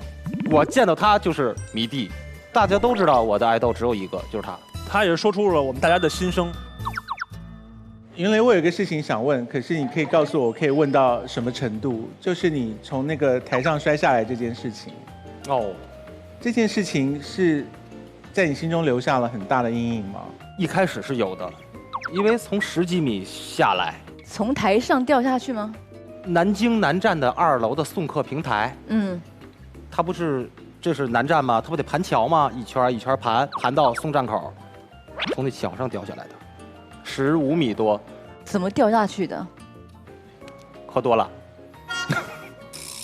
因为当时喝完了酒，脑子是懵的。我觉得那只有2米或者1米，底下就是草坪。我说没事，来吧。这么高啊，因为我抓不住了。我是当时想的是，我说可能我死不了，我就闭眼睛，撒手那一刹那我知道，你现在我回想其他的我都不知道，我知道我撒手，但是再睁眼的时候，我就是在医院就听赶紧手术赶紧手术让我开胸，然后那个时候我已经喘不上来气了，因为我的五脏都移位了嘛，然后肠子呀胃呀都跑在这儿了，把膈肌撞破了，我喘不来气儿，我说爸救我，爸救我，我说我喘不上来气儿，然后我就又不知道了，然后再睁眼就是 ICU。天啊，这么严重？所以几乎就等于会死的。对，医院的主任说，他说张云雷，他说你懂医学吗？我说我不懂医学，然后他说你上网查一下，他说就你一个骨盆，你别说你伤得这么重，你一个骨盆就能把你的命要了。因为我的骨盆是摔断了，骨盆一断，这个血马上就会跑到腹腔里边来的。血跑到腹腔，你不用等到救护车来，你已经这个人就没有了。他说你能等到救护车来，然后到了医院一打开你的腹腔里，竟然一滴血都没有，哦，很神奇。就是幸运吧？就是运气好啊。这个应该有被师傅骂吧？没有，没骂，一句都没骂我。觉得捡回一条命就好了。对。当时会有恐惧，觉得会躺着动不了了吗？有过，因为我不知道，没人告诉我伤得这么重。我睁眼我就在 ICU， 我说我到底怎么了？啊，没事，受了点那个骨头骨折了。他们可没告我，肋骨也折了9根，骨盆胯骨摔断了，胳膊断了，脚是粉碎性骨折，摔爆了。然后这边呢，骨盆断了之后，把筋割破了，然后还切了一块肺，都没人告诉我。就是这个人就是还能不能站起来还是个未知数呢，但是都告诉我啊，就骨折了，啊，我说骨折了没事儿，我当时心里想啊没事儿。你当时没有痛到受不了哦？因为他那给我用药，止痛药什么的，我就是没有感觉痛。后来就是因为我后背他不是给我开胸嘛，然后有刀疤，我说好痛啊，然后有个护士过来帮我说我帮你揉揉，他这一摸，我说哦，我说怎么这么痛啊？啊，没事儿。你开胸了，我说不是骨折了吗？为什么还开胸啊？我再问也没人告诉我，我还是觉得没有事儿。然后有一次医院有一个主任，张云雷，我说哎，我刚看完你的相声比赛，我说哦，哎，考虑考虑幕后工作吧，以后。说完他就走了。现在可能我跟你们阐述，我能笑着说，就说完他走了，我怎么办？就是当时我就想，我说你让我说不了相声，你不让我死了，因为我跟相声已经是分不开的，我跟谁也不能说，跟谁都不能说。后来师傅上医院看我，我就哭了，我说爸爸，我说我可能瘫了，我说我还能上台吗？然后他就说，他说我的儿只要有我在就不叫事儿，如果你真瘫了，我教你说评书，坐着我也让你上台，我不会让你失去这个舞台，说评书都要坐着呀。然后他说：“你现在什么都不要想，有我在，天塌下来都不叫事儿。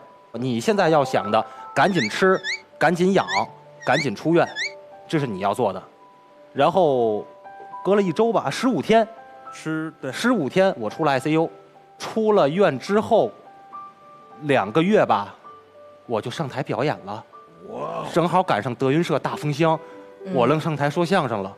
哇！其实就是因为他的那一句话，给我的毅力。我就是那句话听了很值得哭哎。对，很有给我很大的力量。我说我要争气，我说我一定要站起来。一开始学站的时候，因为不到100天不让站，我是跪在床上。当时我心里压力很大，就那一刹那，你知道我很挣扎。我说我万一我要跪不了怎么办？我试试吧，我就扶着床，我就跪在床上了，跪着床把腰挺起来了。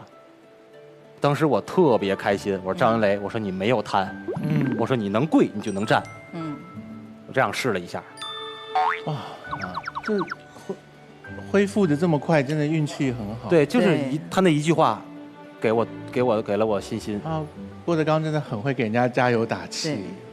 我不知道九郎在干嘛哎。九郎当时他在医院的时候，你有讲出一些振奋人心的话吗？我没有什么振奋，我当时其实挺怕给他压力的。当时，对他怕给我压力。他当时压力特别大，就是他人心特重。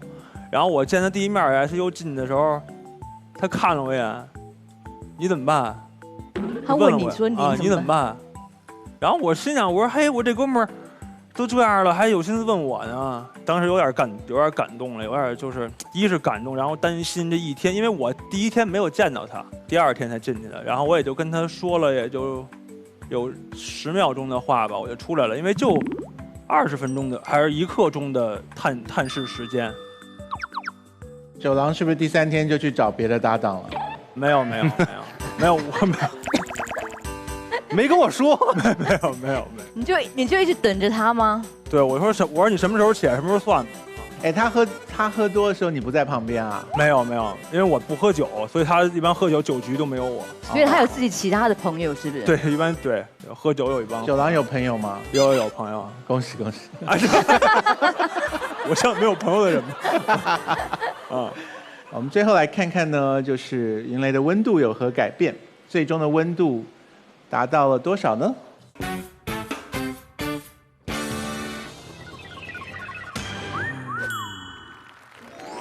云雷的故事告诉我们，就是你不管热爱任何事情，你终究有一天不断的靠近梦想，有一天你就会真的做到你想要做的那件事。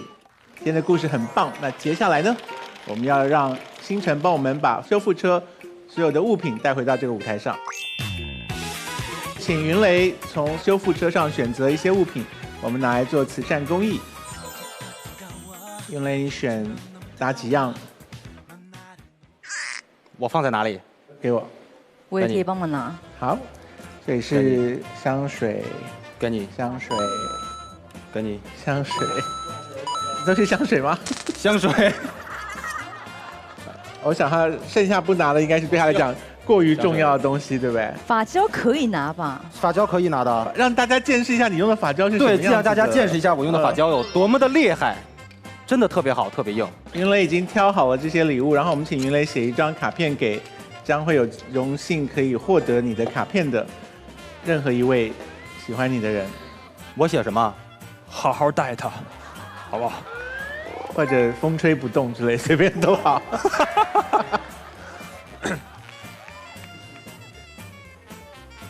风吹不动，风吹不动。要签名啊，要签名。风吹不动。我祝你风吹不动。好，我希望大家参与我们的公益慈善活动。那这一次呢，云雷提供的这是香水还有发胶，风吹不动。希望大家在人生的风雨中都风吹不动。今天非常谢谢九郎还有云雷到我们的节目里面来，谢谢老师，谢谢老师，喜欢你们的故事，谢谢，我们下次见哦，拜拜，谢谢，拜拜。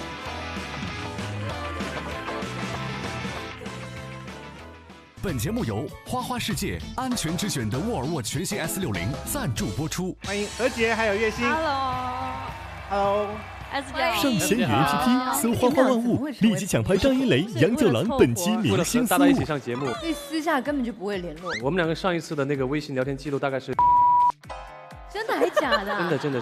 当时怎么会那么早就觉得要结婚？冲动吧。这么渴望家庭哦。我18岁的时候就冲动有想过要结婚了。所以你18岁冲动想结婚的那个人，跟你真的娶的那个人是同一个人吗？当然不是。